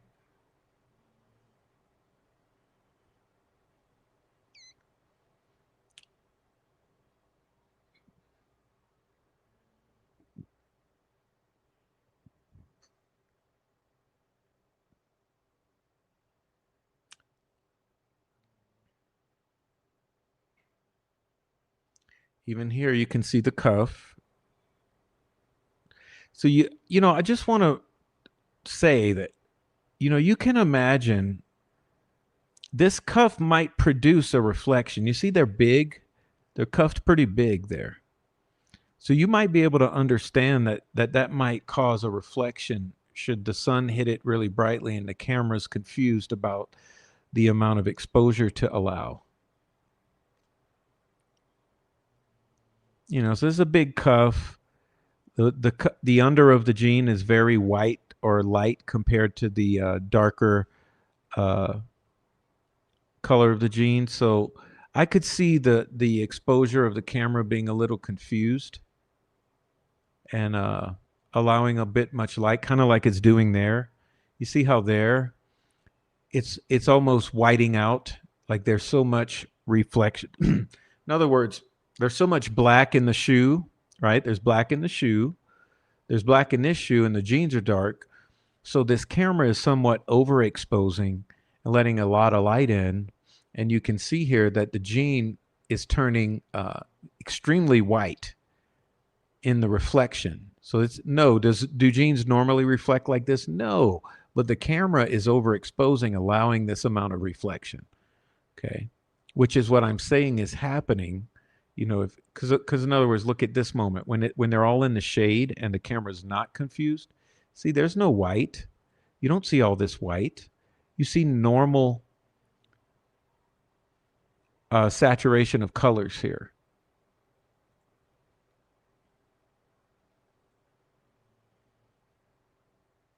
You get what I mean about the normal color of that cuff at this moment?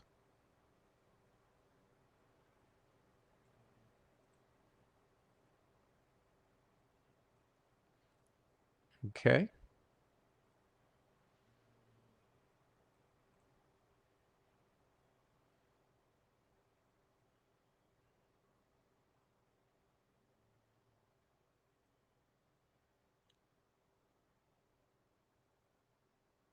I'm just looking at some comments while I'm here. All right.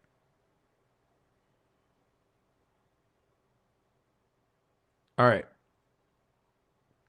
Thank you to MJ Lewis. And hey, also thank you to Ninja Warrior Assassin and Dewey and Suede and Rebecca Ann. Thank you guys. Again, like I said, this gene here is not white. It's normal. It's not bleached. Okay. And due to exposure with the camera being auto settings, you can see how here, like, look at this moment, right? In this moment, you can see that there are normal colored cuffs right here. Okay. But because of the exposure, the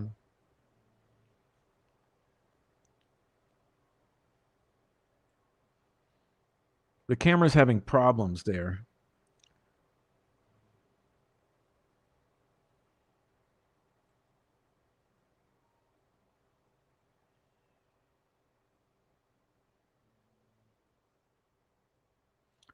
There's no bleach stain there. No bleach. No bleach at all. It's a perfectly normal gene, unbleached, you know, and it's not a tongue. It's not a tongue of the shoe. The tongues of the shoe are under the cuffs. Okay. So what you have is as you back up and she gets into that brighter exposure or brighter sun. Sorry, I'm trying my best here.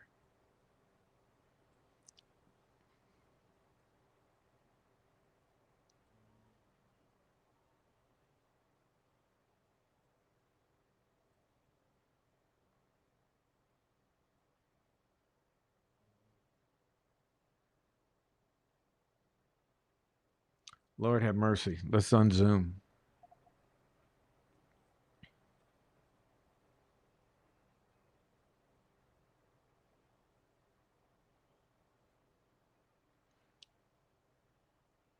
It's only in a rare moment you get that perfect pose to make there you go. It's only here that you get that moment. You see? This is your moment when you can match that to the other one. So let's pull up that other one real quick. So see, there's your image.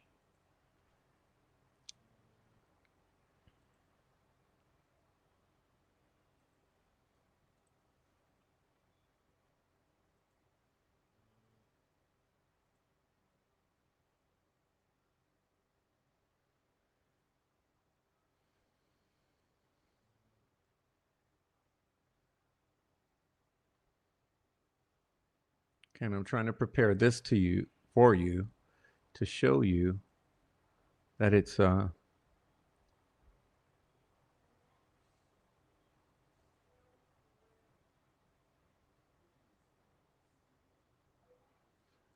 I'm going to go back now. I want to show you now. Hold on a moment. So you, like I said, again, let's go to the side by side. Okay, see what I mean about the match? The match of the trapezoid on the cuff and the match of the circular wrinkle under the knee with the bulge. Okay, now let me go to a screen share and I'll share with you the video zoomed in, right? Let's go to the video zoomed on in. Here we go. Okay, you ready for this? We're going to go frame by frame.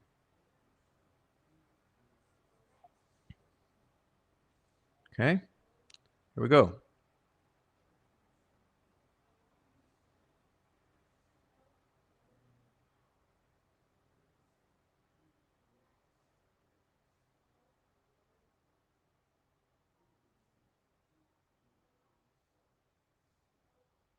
There it comes.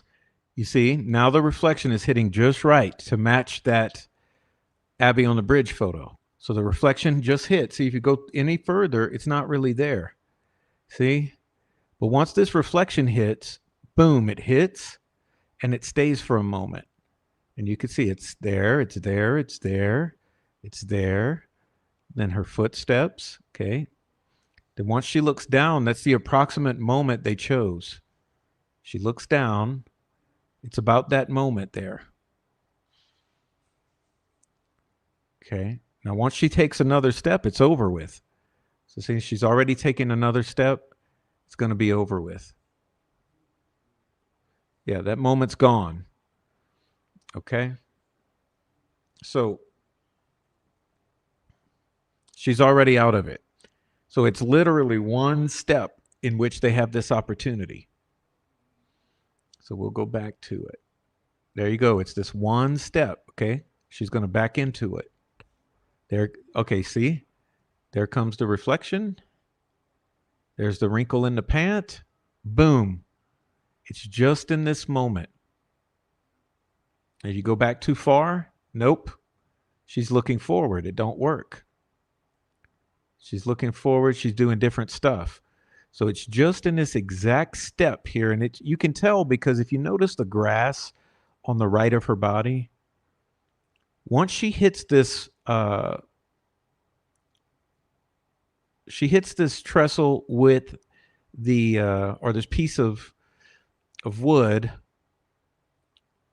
Once she hits this area next to the grass, this is the moment. So see, and watch the shadow because remember I brought your attention earlier to the shadow on the leg. See, the shadow now appears on the left leg. She looks down. And that's about the moment right there. Somewhere in there.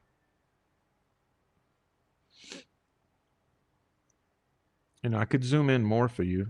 Let's see.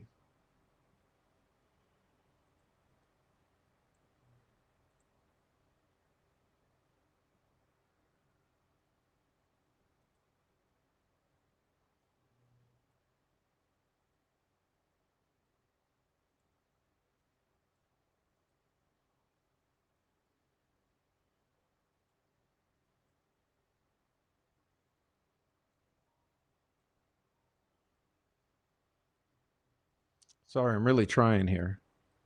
It's not easy to grab this.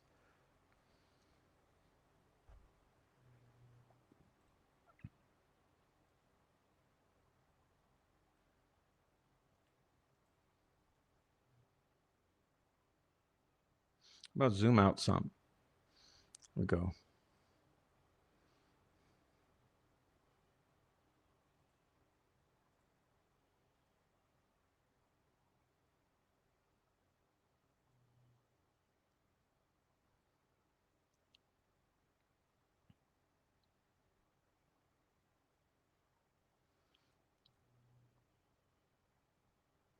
Here it's coming. You see how this at this moment, her right foot's up, her left leg's in complete shadow. That's not a good moment.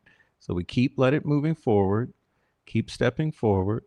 We get to about this point, and that's about your match. That's your match. And like I said, you go back. Okay, so we'll go back now. You see?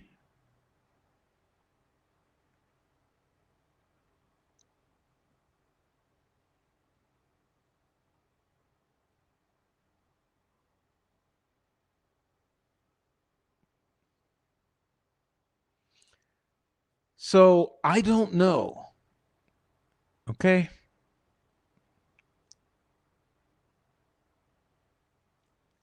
I don't know. I don't know how they do this. Does this video exist and they take from the video using Photoshop and then they create the still image for Snapchat? I don't know. All I know is this: there's zero possibility that these images would have the exact details we've just been discussing. There's zero possibility you'd have the same reflection in a trapezoidal form on the bottom of the right cuff. There's zero possibility you'd have the identical wrinkle under the right knee. And there's also pretty much no possibility you'd have that like that shadow that I'm referring to. Let me see if I can get that shadow I'm talking about there.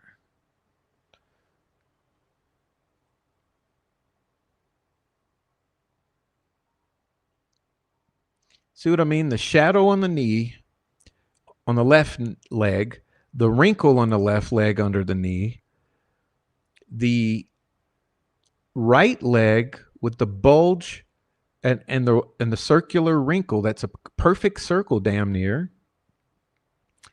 the trapezoidal reflection at the bottom of the cuff. All you would have to do, you cut out Abby's body, you go paste it on an empty bridge, and then you use Photoshop to turn her slightly. Let's go back to the video just for kicks, right? Go back to the video.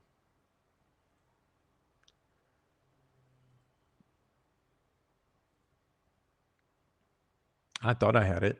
Where is it?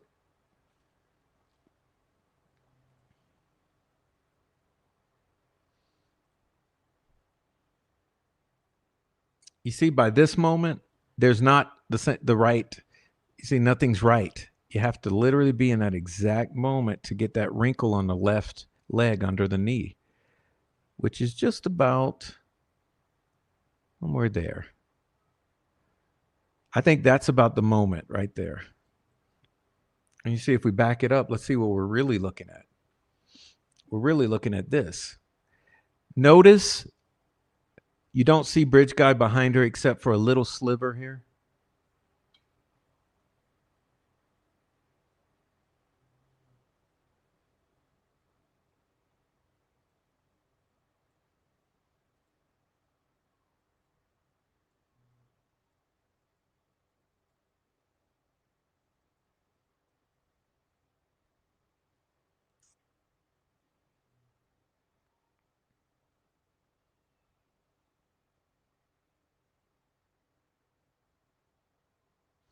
It's sort of right there, somewhere in there. End of story. End of story. Hey, thank you, Dennis. End of story.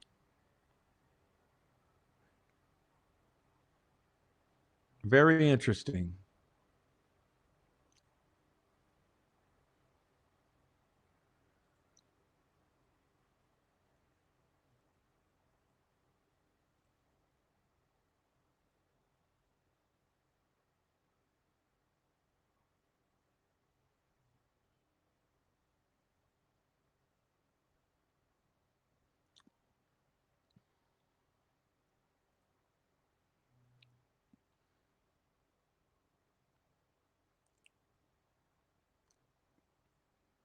Now look, this is difficult because we don't know.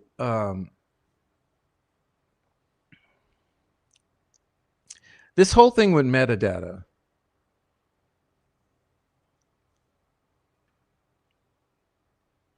I'm not buying. Okay, I'm not buying the video is legitimate in time and place to February 13th, 2017 at 2:13 p.m.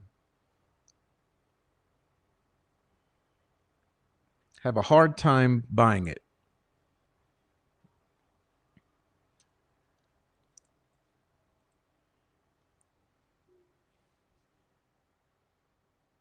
I just know that this type of scenario right here, it's really fucking strange.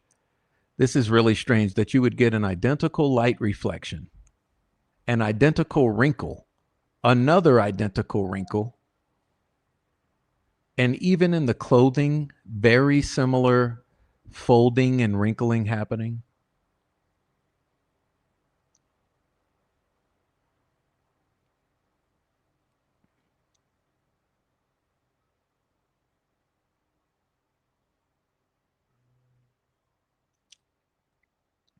I should do a poll. Let's see.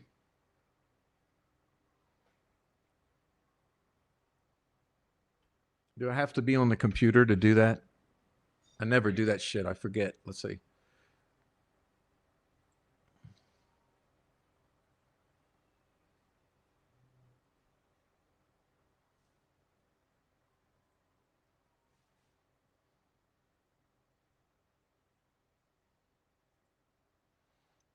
Okay, let's see.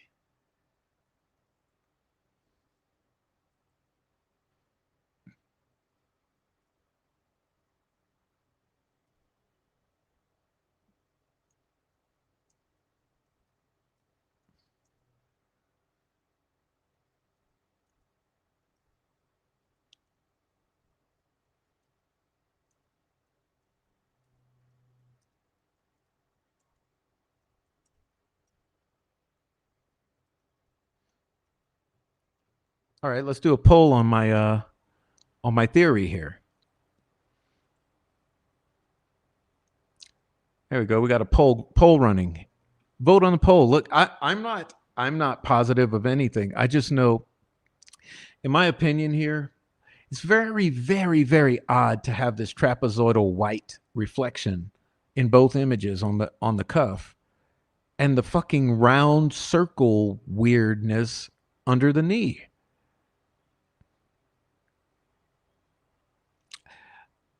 I know how Photoshop works.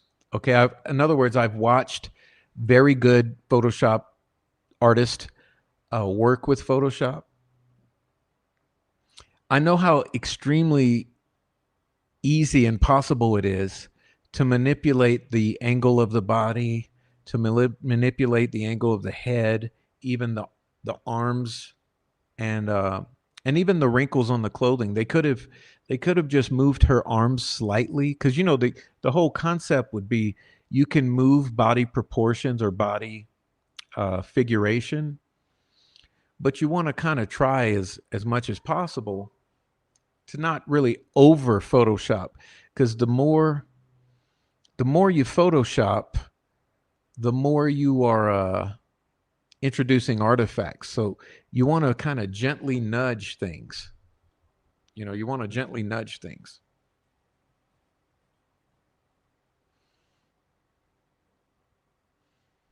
So I'm thinking what they did, they copied her off the video. Somehow they pasted her on the empty bridge photo, and then they gently nudged some things to make it different so it wouldn't be that obvious. And they forgot to paint out the circle under the knee. They forgot to paint over the cuff where the reflection was. They did something to the hair, because it probably, when they moved the head, when they nudged the head, they probably had to then kind of like nudge the hair with it. It was a rush job for sure. It's a rush job, because with the rush job, they failed, like I mentioned, to smooth the edges of the body properly. And they also messed up the shadows. Hey, and another concept here. If this is supposed to be taken 5 minutes apart, okay, so think about this. In my understanding of what they want us to think about this, right? Let me come bigger.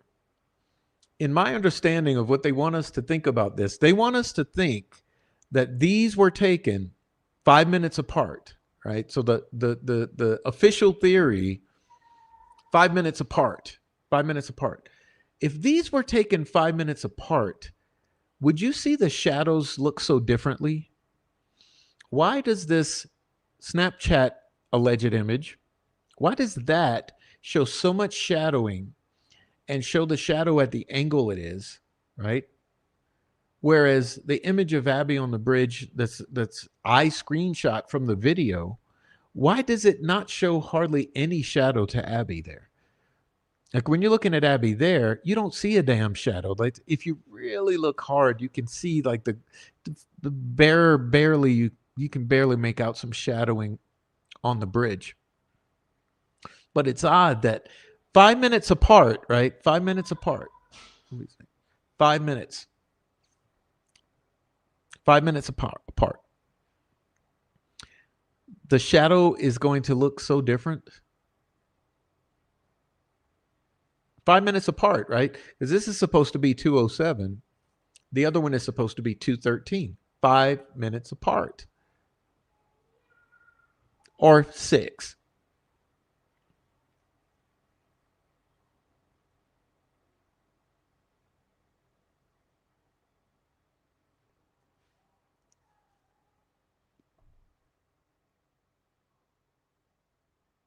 I think this is a Photoshop job. Okay. It's Photoshopped out the ass. Bottom line. Photoshopped out the ass.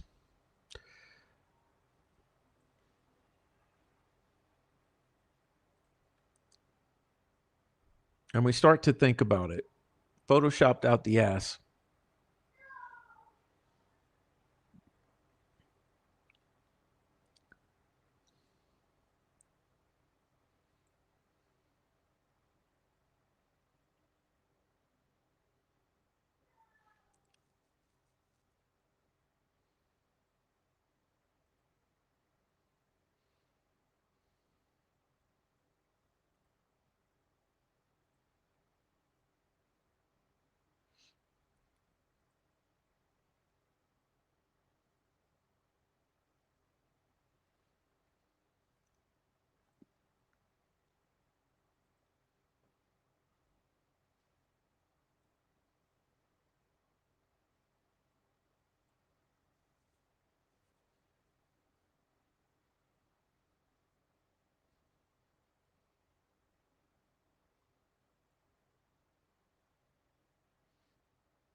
I mean, in this shit right here, this is another screenshot I took directly from the video.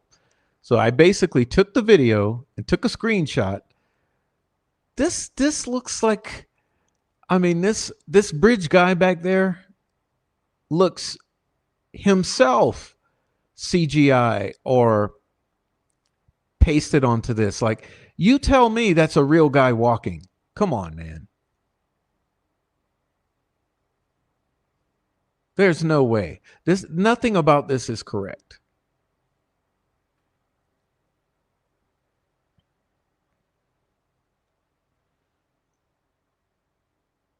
And I'm curious about this. How does this camera get into this position if this is Libby's body?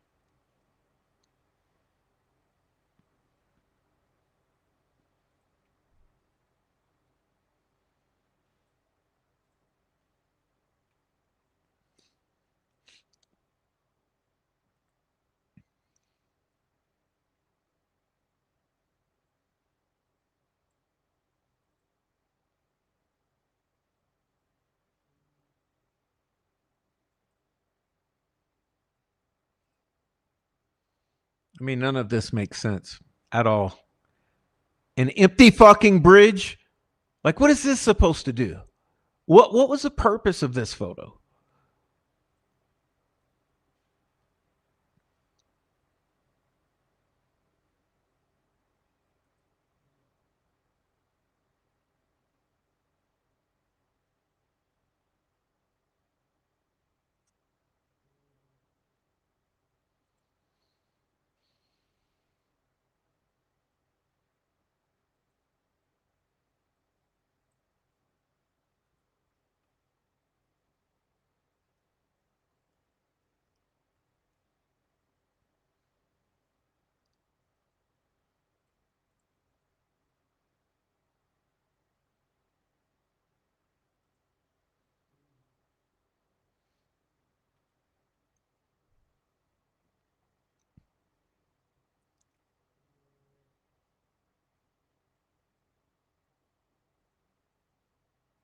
I mean, this whole thing is one huge fucking sigil. Like the entire case, all of the media, all of the screenshots and photographs, it's all one huge ritual.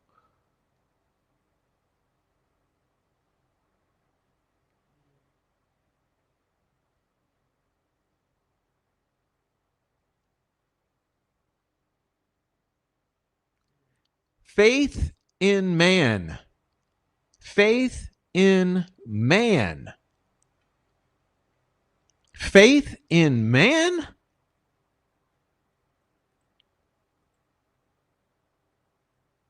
Oh my God.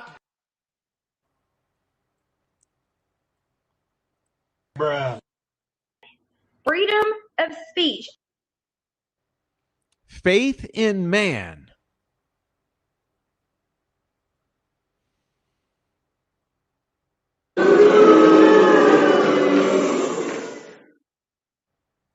Bruh.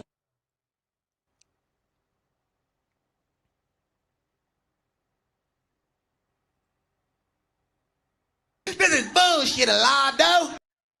Faith in man.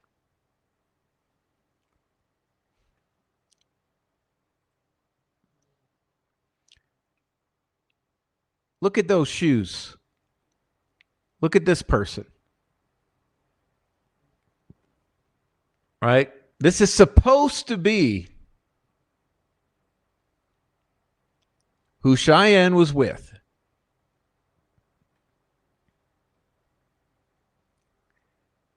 Except them don't match. Faith in man. Bruh. I'm legally blind.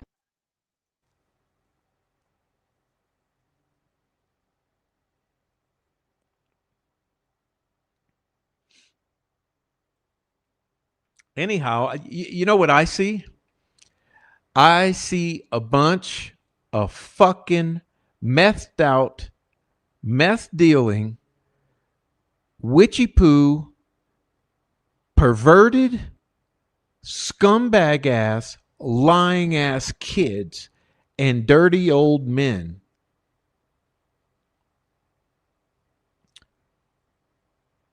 who are choosing to allow the murders of these girls go while they turn a blind eye. It was our job to help law enforcement. This is bullshit, Alado. Bruh.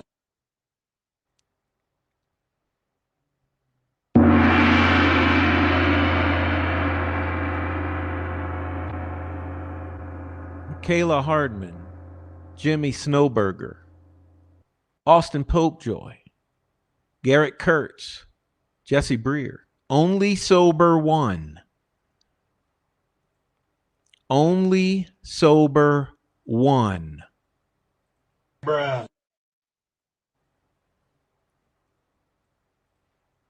I once loved Garrett and would have taken his side over anyone in this world, but he has murdered, and I honestly don't want to believe he brutally murdered my little cousin either.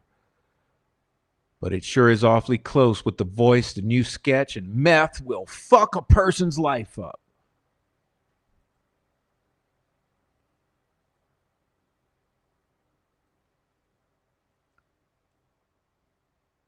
Kyle Smith, Garrett Kurtz, Michaela Babcock, Jimmy Snowberger, Austin Popejoy, Keegan Kline,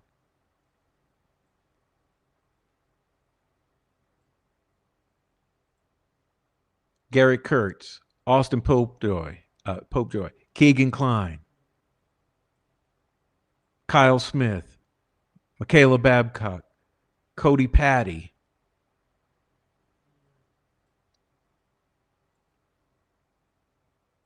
Cheryl, Cheyenne, Shelby,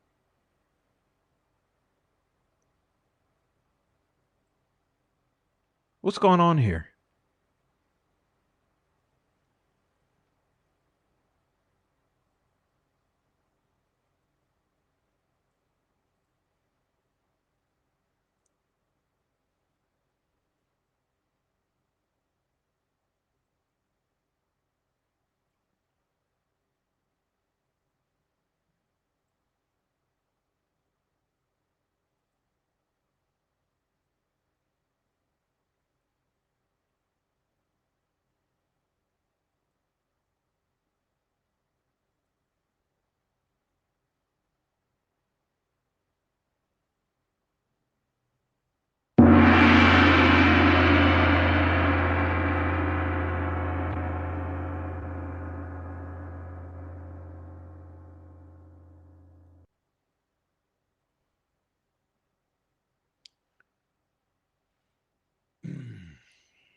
When does a community allow the brutal murders of its own children and choose to look the other way? When does it happen? How many times in history has this happened?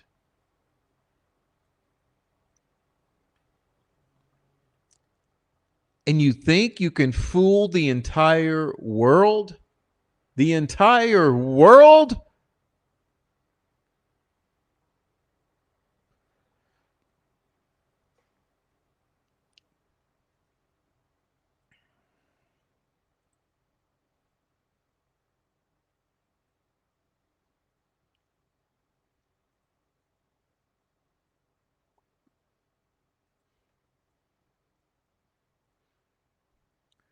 And everyone just allows all the hate, all the slander, all the harassment, all the abuse.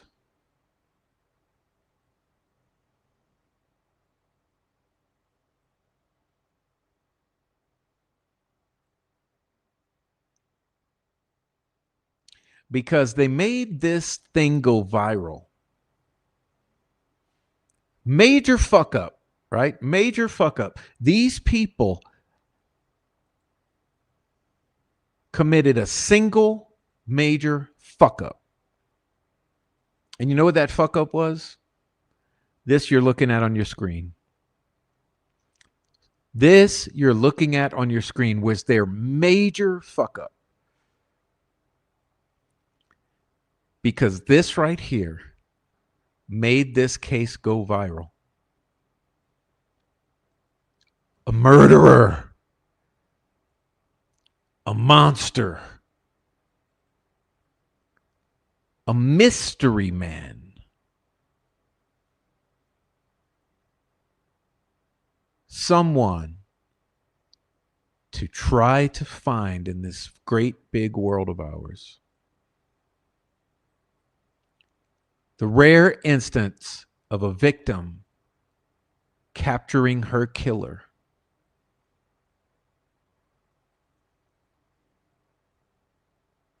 Too compelling. too magnetic, too intriguing, too compelling. You made it go viral. And now you have an entire world that wants to get to the bottom of the truth. And they know that the story they've been told or the story they've been handed makes no sense. No sense at all.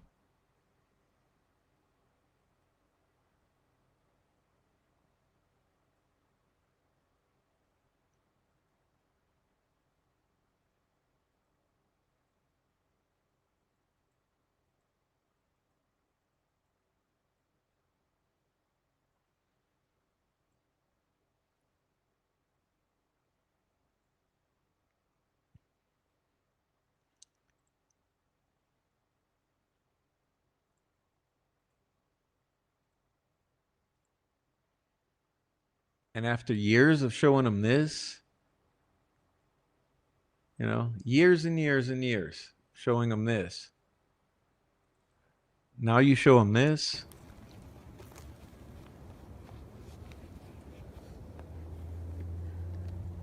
Like look at the quality alone. Okay, the quality alone. Look at this.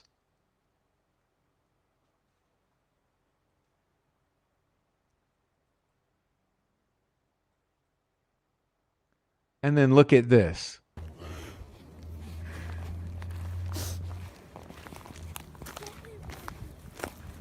See, this is the path that we go down.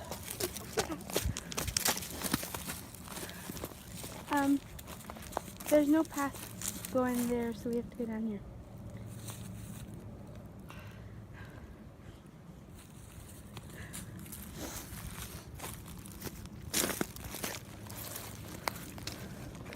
Bye.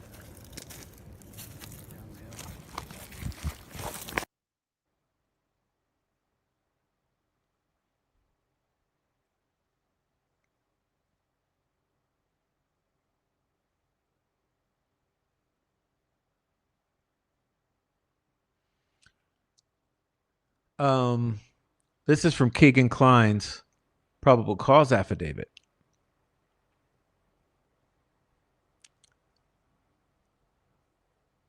On May 14th of 2016, there was a discussion that involved the user of Keegan Klein's iPhone and another party sharing Dropbox public links. Whoa, I thought there was no Dropbox. I thought that there was no Dropbox. Oh my God. Bruh. On May 14th of 2016, there was a discussion that involved the user of Keegan Klein's iPhone and another party sharing Dropbox links containing CSAM and child erotica media files. Descriptions of the files listed below, the user of the iPhone portrayed themselves as Emily Ann 45. Emily Ann 45, who had used the identity since 2015. Since 2015, Emily Ann is sharing Dropbox, CSAM, and child erotica with Keegan Klein on an iPhone. Emily Ann 45.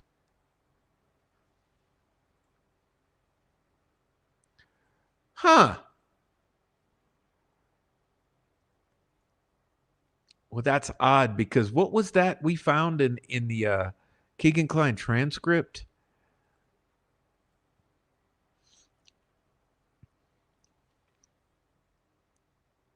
Emily Ann, 45, says, "Hey, it's Adam. Hey, it's Adam. You're so cute, princess. Adam.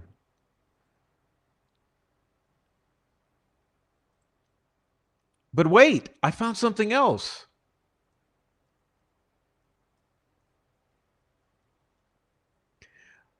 What does this say?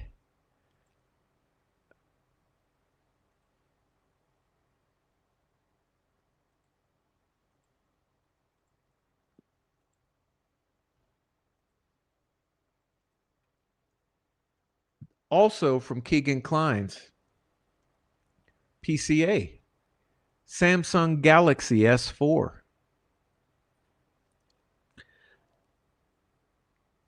There were many chat conversations recovered from this Samsung Galaxy S4 device. Several conversations appeared to be with female teen, approximately 12 to 13 years old, same age as the girls, right? The user also used two profiles, Keegan Klein and Emily Ann. Keegan Klein and Emily Ann. Emily Ann, Keegan's stepsister. Emily Ann, Keegan's stepsister, to communicate with female teens. The user also used two profiles, Keegan Klein and Emily Ann, Keegan's stepsister, to communicate with female teens. Conversations were found on this device, the Samsung Galaxy S4, where Emily discussed how she had sex with Keegan and his father at the same time.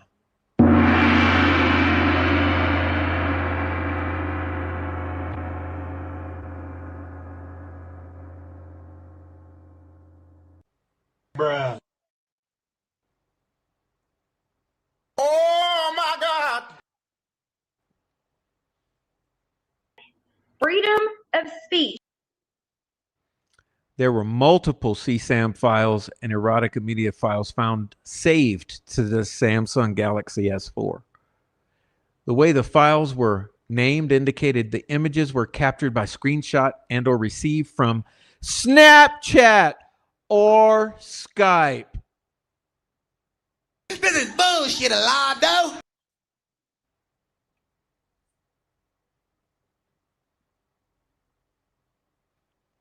Keegan Klein, Emily Ann. Hey, it's Adam. Dropbox.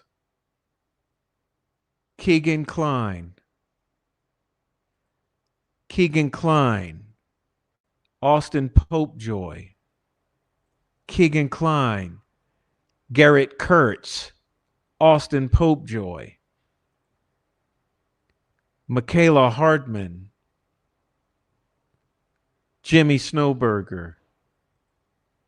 Kyle Smith. Cody Patty.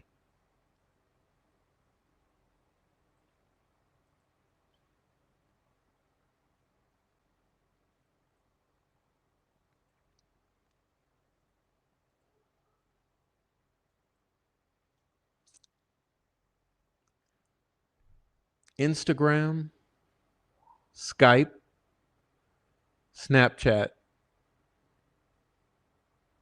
Monkey, Yubo, and on, Kick, yeah, and on, and on, and on, and on and on and on. Does anyone think that a good investigation was actually done here in the Delphi murders? Uh-oh, new poll. New poll. Sorry, we're shutting down the old one. Okay, shutting down the old one. New poll.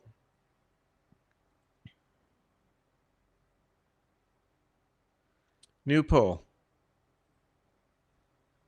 What was the question?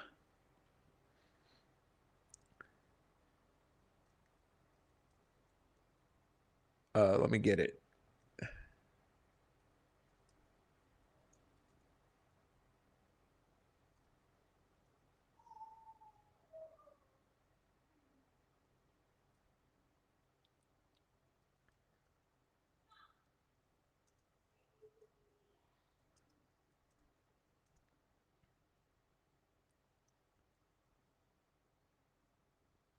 There we go.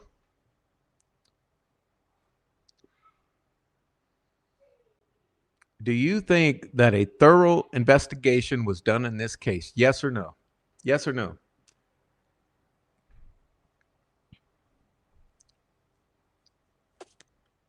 All right. Well, we're done. That's it for tonight, y'all.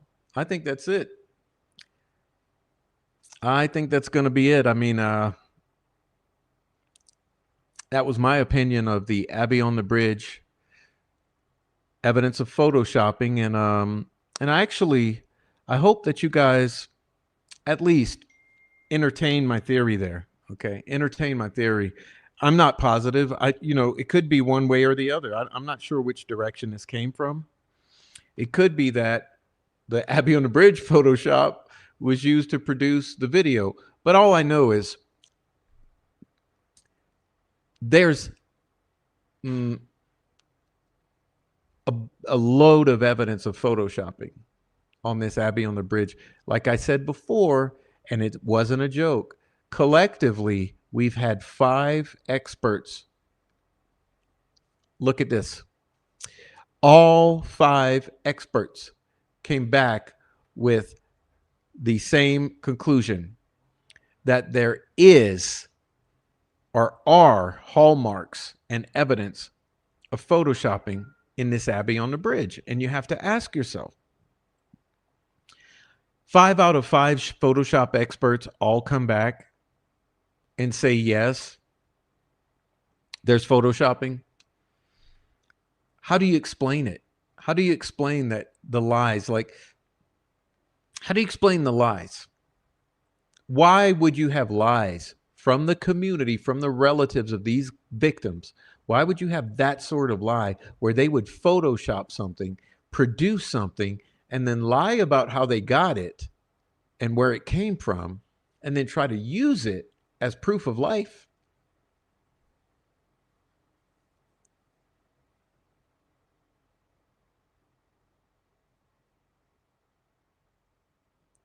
Five out of 5 Photoshop experts among us all come back with the same conclusion. It's fucking Photoshopped.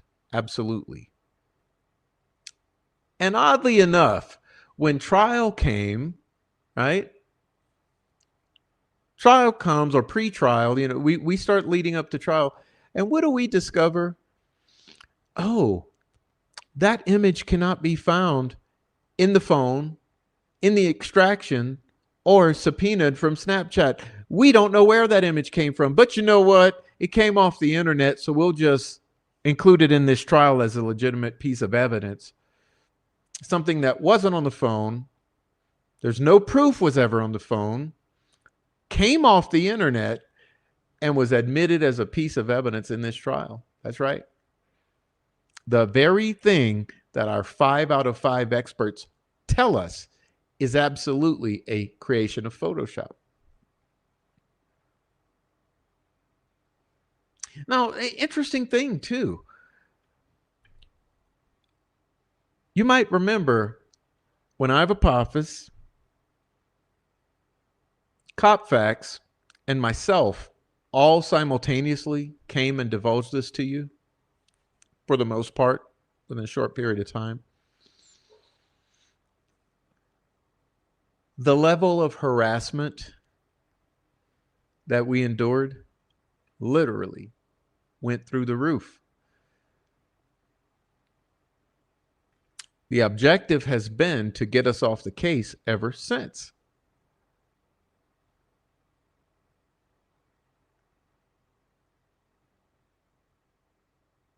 And trial comes and we say, oh, weird.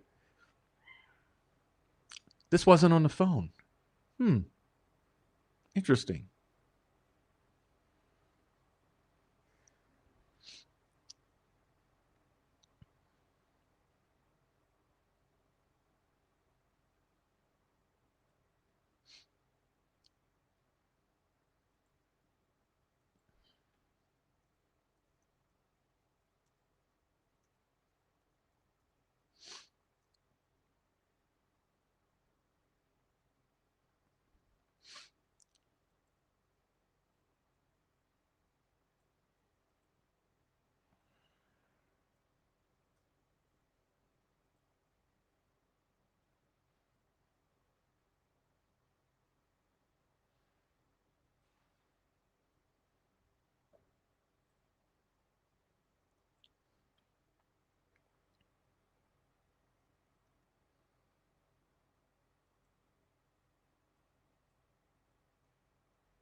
Well,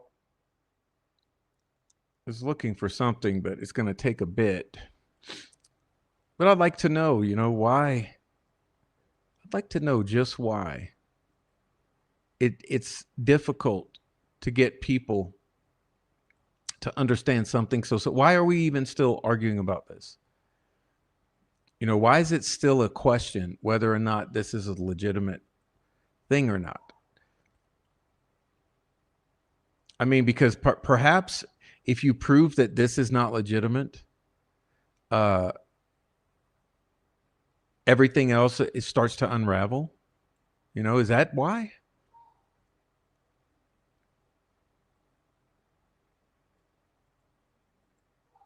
Let's see if I can find what I'm looking for.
Okay, sorry about that.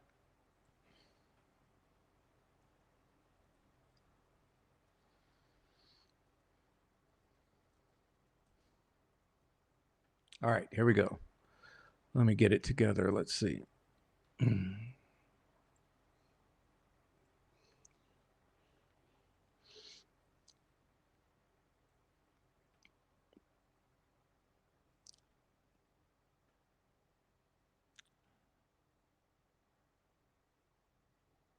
Remember when the defense was begging for information, begging for discovery? Let's do a little refresher here. The defense is begging here.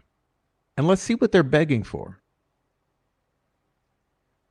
All of Derek German's law enforcement interviews, including video, audio, notes, reports, memorializing any law enforcement interview. If the interview was never if he was never interviewed, the defense would ask for confirmation of that. For purposes of establishing a timeline, all of Kelsey German's phone dumps of all phones attributable to Kelsey German. If her phone was never collected, the defense would request confirmation of that. Furthermore, every law enforcement interview of Kelsey German, including video, audio, notes, reports, memorializing any law enforcement interviews. If she was never interviewed, the defense would ask for confirmation. All of Cody Patty's phone dumps of all phones. If his phone was never collected, defense would request confirmation of this. Every law enforcement interview of Cody Patty, including audio, video, notes, reports, memorializing any interviews. If he was never interviewed, confirmation of the fact. There are 2 images that exist, but which the state of Indiana has not turned over to the defense. Those images can be found on the internet, with at least one of those images seemingly adopted by law enforcement as being legitimate, as it has been utilized by law enforcement in various media appearances, including a 2019 press conference. We are talking about the photo of Abby Williams walking on the bridge, purportedly taken at 2:07 p.m. on February 13th, 2017, attributable to being sent via Snapchat on Liberty German's phone. Oh my God! Also, the image of the Monon High Bridge purportedly taken at 2:05 p.m. Also attributable to being sent via Snapchat on Liberty German's phone. Bruh. Related to those items, the defense would ask the court to compel the state of Indiana for the following that so far has not been produced. Freedom of speech. Interview reports of Kyle Smith or anyone else that received either or both images taken on the bridge purportedly at 2:05 p.m. and 2:07 p.m. purportedly from Libby Snapchat. All reports, analysis, and documentation detailing any information about the images purportedly taken at 2:05 and 2:07 p.m. and sent via Snapchat. And all reports, documentation, and analysis from Snapchat or any law enforcement agency. This is bullshit, Alado.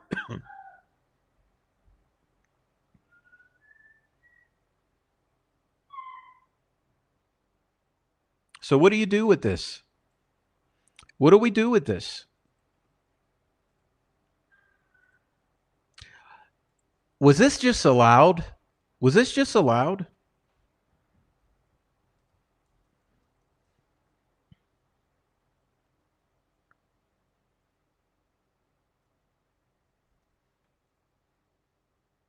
I guess it was just allowed, right?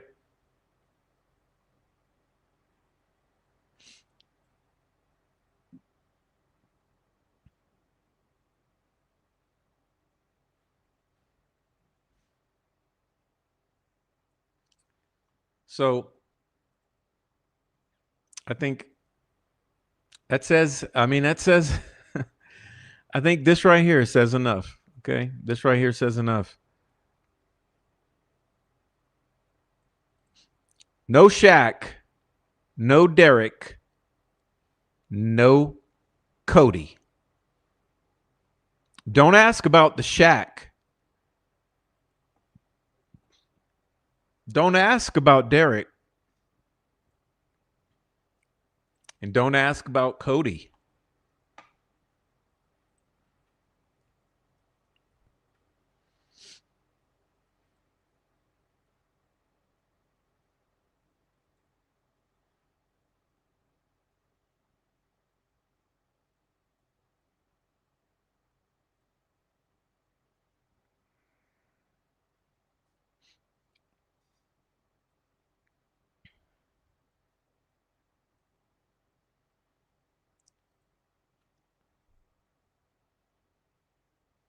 Josh Lank says both found dead in a cabin.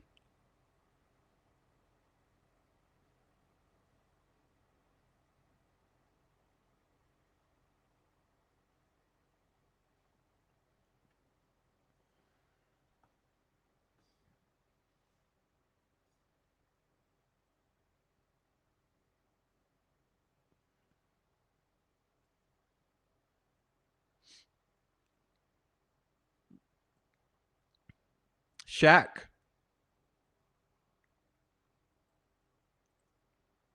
cabin, shed,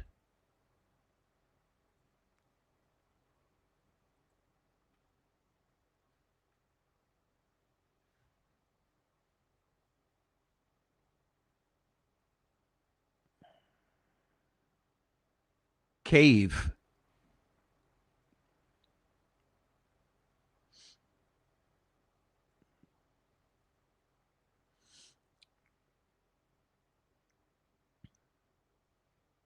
tunnel, culvert,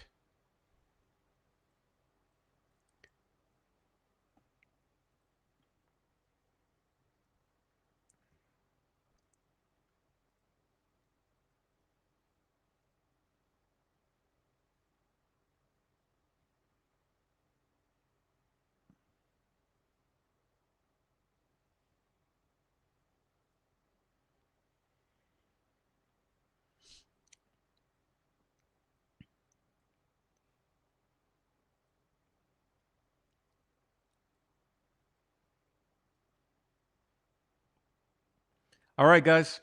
It's been nice. I want to thank everyone for being here. Truly, truly, truly want to thank you for being here.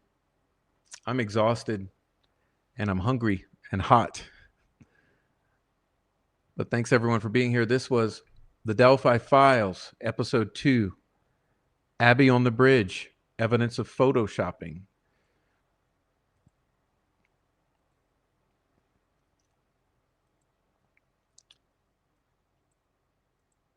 Somebody explain it.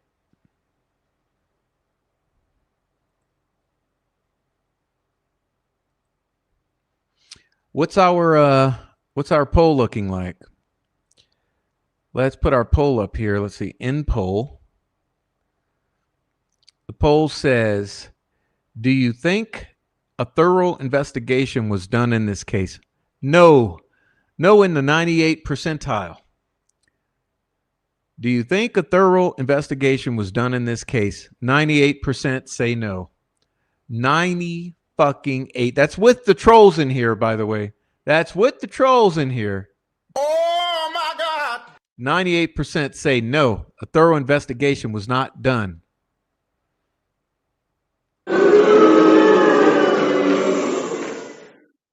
Well, I don't know what to tell you. I mean, if they couldn't investigate this photoshopped image right here, and they took this as proof of life, and they didn't question the people who made this, why wouldn't you figure out why they lied about this? Why wouldn't you have forensic analysis of this? Forensic analysis of this. Get your analyst on this. Realize that this is photoshopped and faked. Realize that you were provided this by the community, and realize there might be a reason to investigate why this was put into the world as a fake.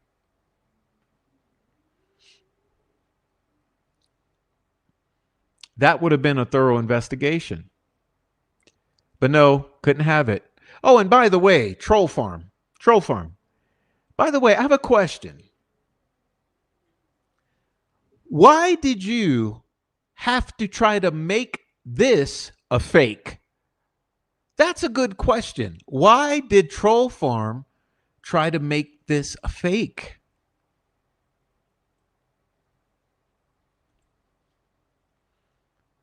Why must Troll Farm try to make this a fake? Wow. I don't know.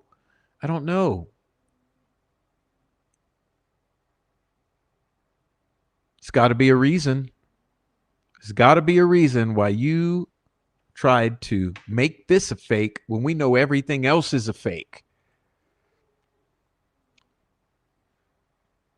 Anyway, trolls live under bridges, right? Trolls live under bridges. And by the way, what's up with this bridge mythology here? Right? That you cross the bridge into the other world where you meet the trolls, right? You have to pay the toll to the troll. And the trolls live under bridges. And here we have a bridge. It's the scene of a brutal fucking sacrificial murder.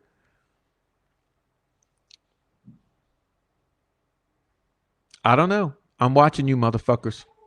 Hide your kids. Hide your wife. They raping everybody out here. Everybody. Well, obviously, we have a rapist in Lincoln Park. He's climbing in your windows. He's snatching your people up, trying to rape them. So y'all need to hide your kids, hide your wife, and hide your husband because they raping everybody out here.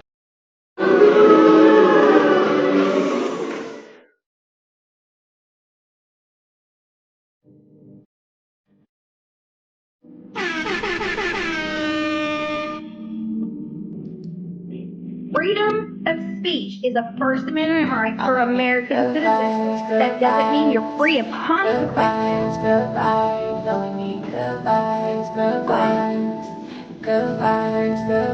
It's not productive. It's kind of gross and icky. And I feel like it tells us more about good. trying to degrade. They're always trying to degrade.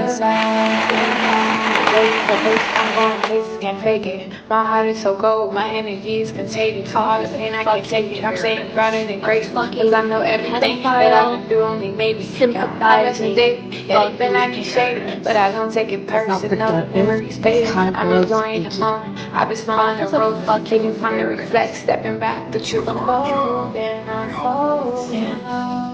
Nothing to prove, cause I'm not the blood. Freedom Heaven and the blue, speaking through my soul. You know that I'm true, either way it goes. Either way it goes. I cannot turn close. Prof is a fucking terrorist. I've been taking my soul. If your intentions are not pure, I can't let you get too close. Cause I'm vibrating high. Ain't got time for your ego. These niggas quit to turn me back. Acting like the amigos, he never cared in the shows. Wasn't with you at your lows, assuming that you gonna fold. But baby, I've been growing ever since I let you go. And I've been doing better, and I know that hurts to know. Hurts to know. Only good vibes around me, and that's for sure. Me good vibes, good vibes. Good vibes, good vibes, only need good vibes, good vibes. Good vibes, good vibes, only need good vibes. Good vibes, good vibes, Fucking good vibes, good vibes. You see me searching for my It's not productive. It's kind of gross and more icky. about myself and my purpose. Truth always come to the surface, was hurting, but I had to heal. Releasing all the pain that I always held. Been going through some changes, I make it still. Protecting my soul and keep it real. We need good vibes, good vibes. Good vibes, good vibes. Only need good vibes, good vibes. Good vibes, good vibes. Only need good vibes. And I need good vibes, good vibes. Good vibes, good vibes. It's our job to help law enforcement. Vibes, yeah. Only good, only good. freedom of speech.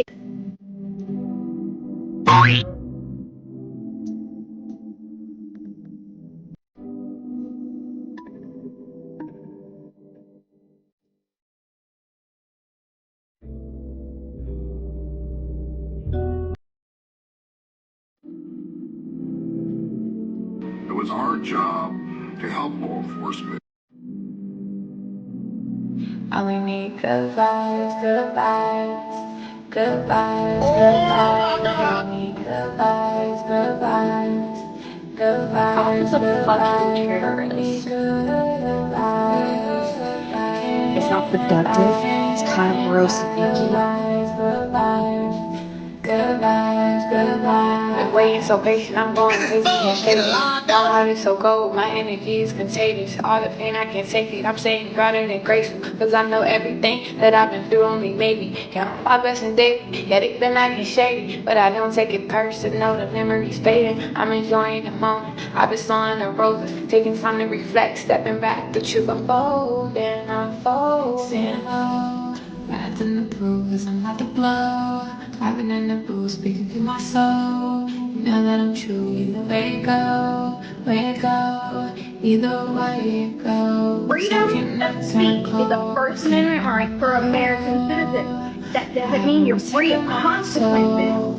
If your intentions are not pure, I can't let you get too close. Cause I'm vibrating high. Ain't got time for your ego. These niggas quit to turn me back. Acting like the amigos, he never cared in the shows. Wasn't with you at your lows, assuming that you gonna fold. But baby, I've been growing ever since I let you go. And I've been doing better, and I know that hurts to know. Hurts to know. Only good vibes around me, and that's for sure. Me good vibes, good vibes. Good vibes, good vibes, only need good vibes, good vibes. Good vibes, good vibes, only need good vibes. Good vibes, good vibes, good vibes, good vibes. Prof is a fucking terrorist. A fucking pedophile. more about myself and my purpose. Truth always come to the surface. Sympathizing, But I had to heal, releasing all the pain that I always held. When going through some changes, I make it still. Protecting my soul and keep it real. Good vibes, good vibes. Good vibes, good vibes. I need good vibes, good vibes. Good vibes, good vibes. Only need good vibes. Get along, I need good vibes, good vibes. Good vibes, good vibes.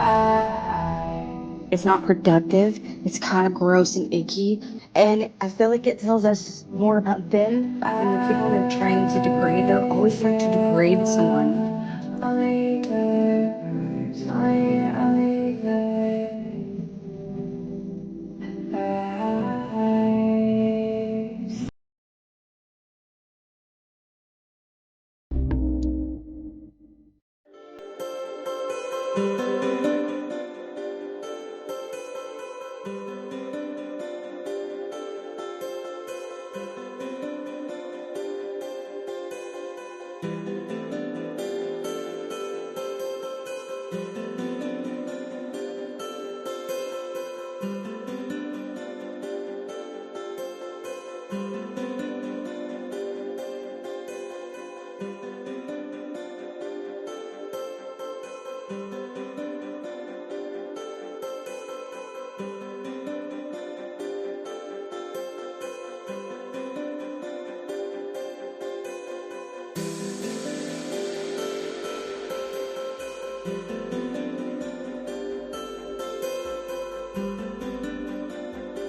Prof is a fucking terrorist. A fucking pedophile, sympathizing, fucking terrorist. Bruh.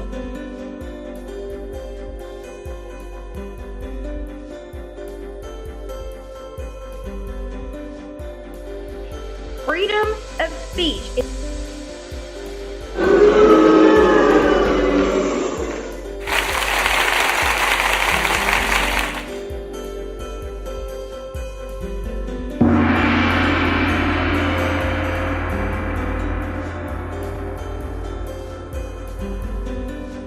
It was our job to help law enforcement. This is bullshit, Alado. Oh my God.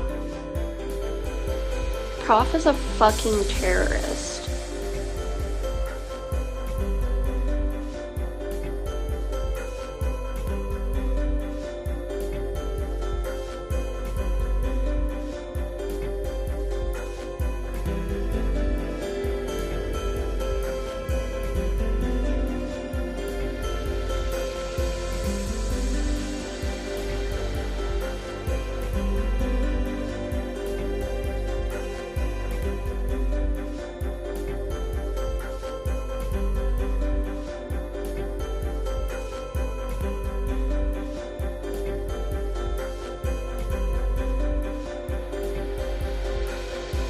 Bruh. Bye bye, you fucking hoe.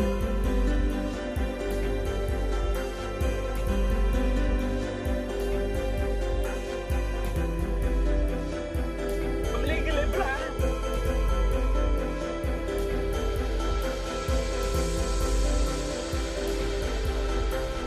It was our job to help law enforcement.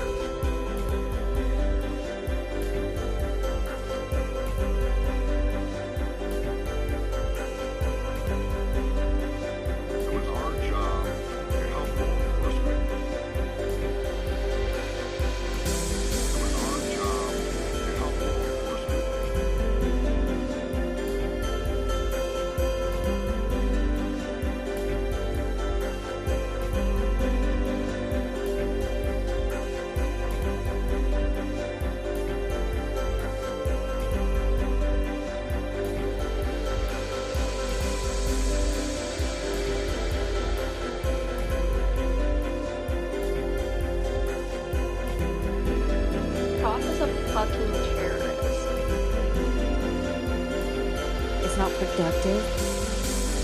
It's our job to help enforcement.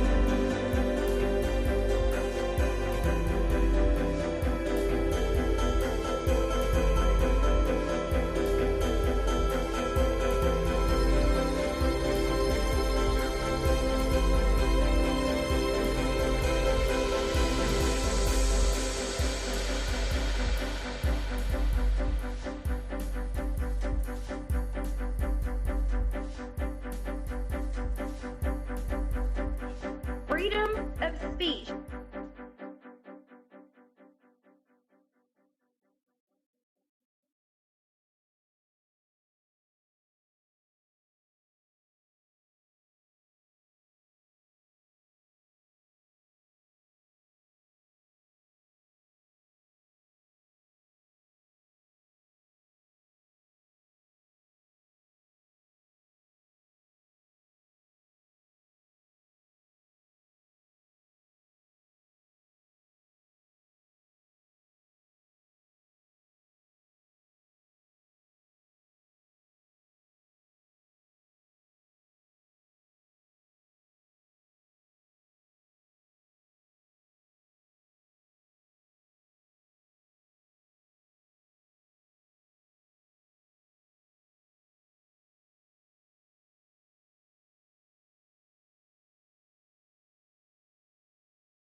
See, this is the path that we go down.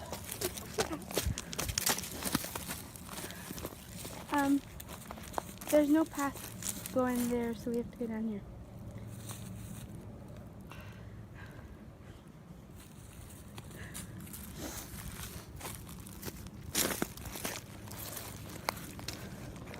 Bye.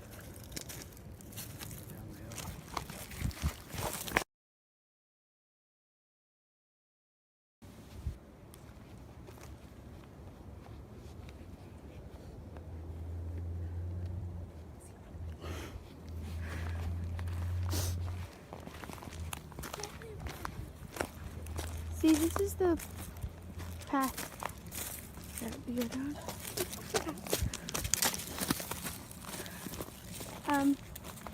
There's no path going there, so we have to go down here.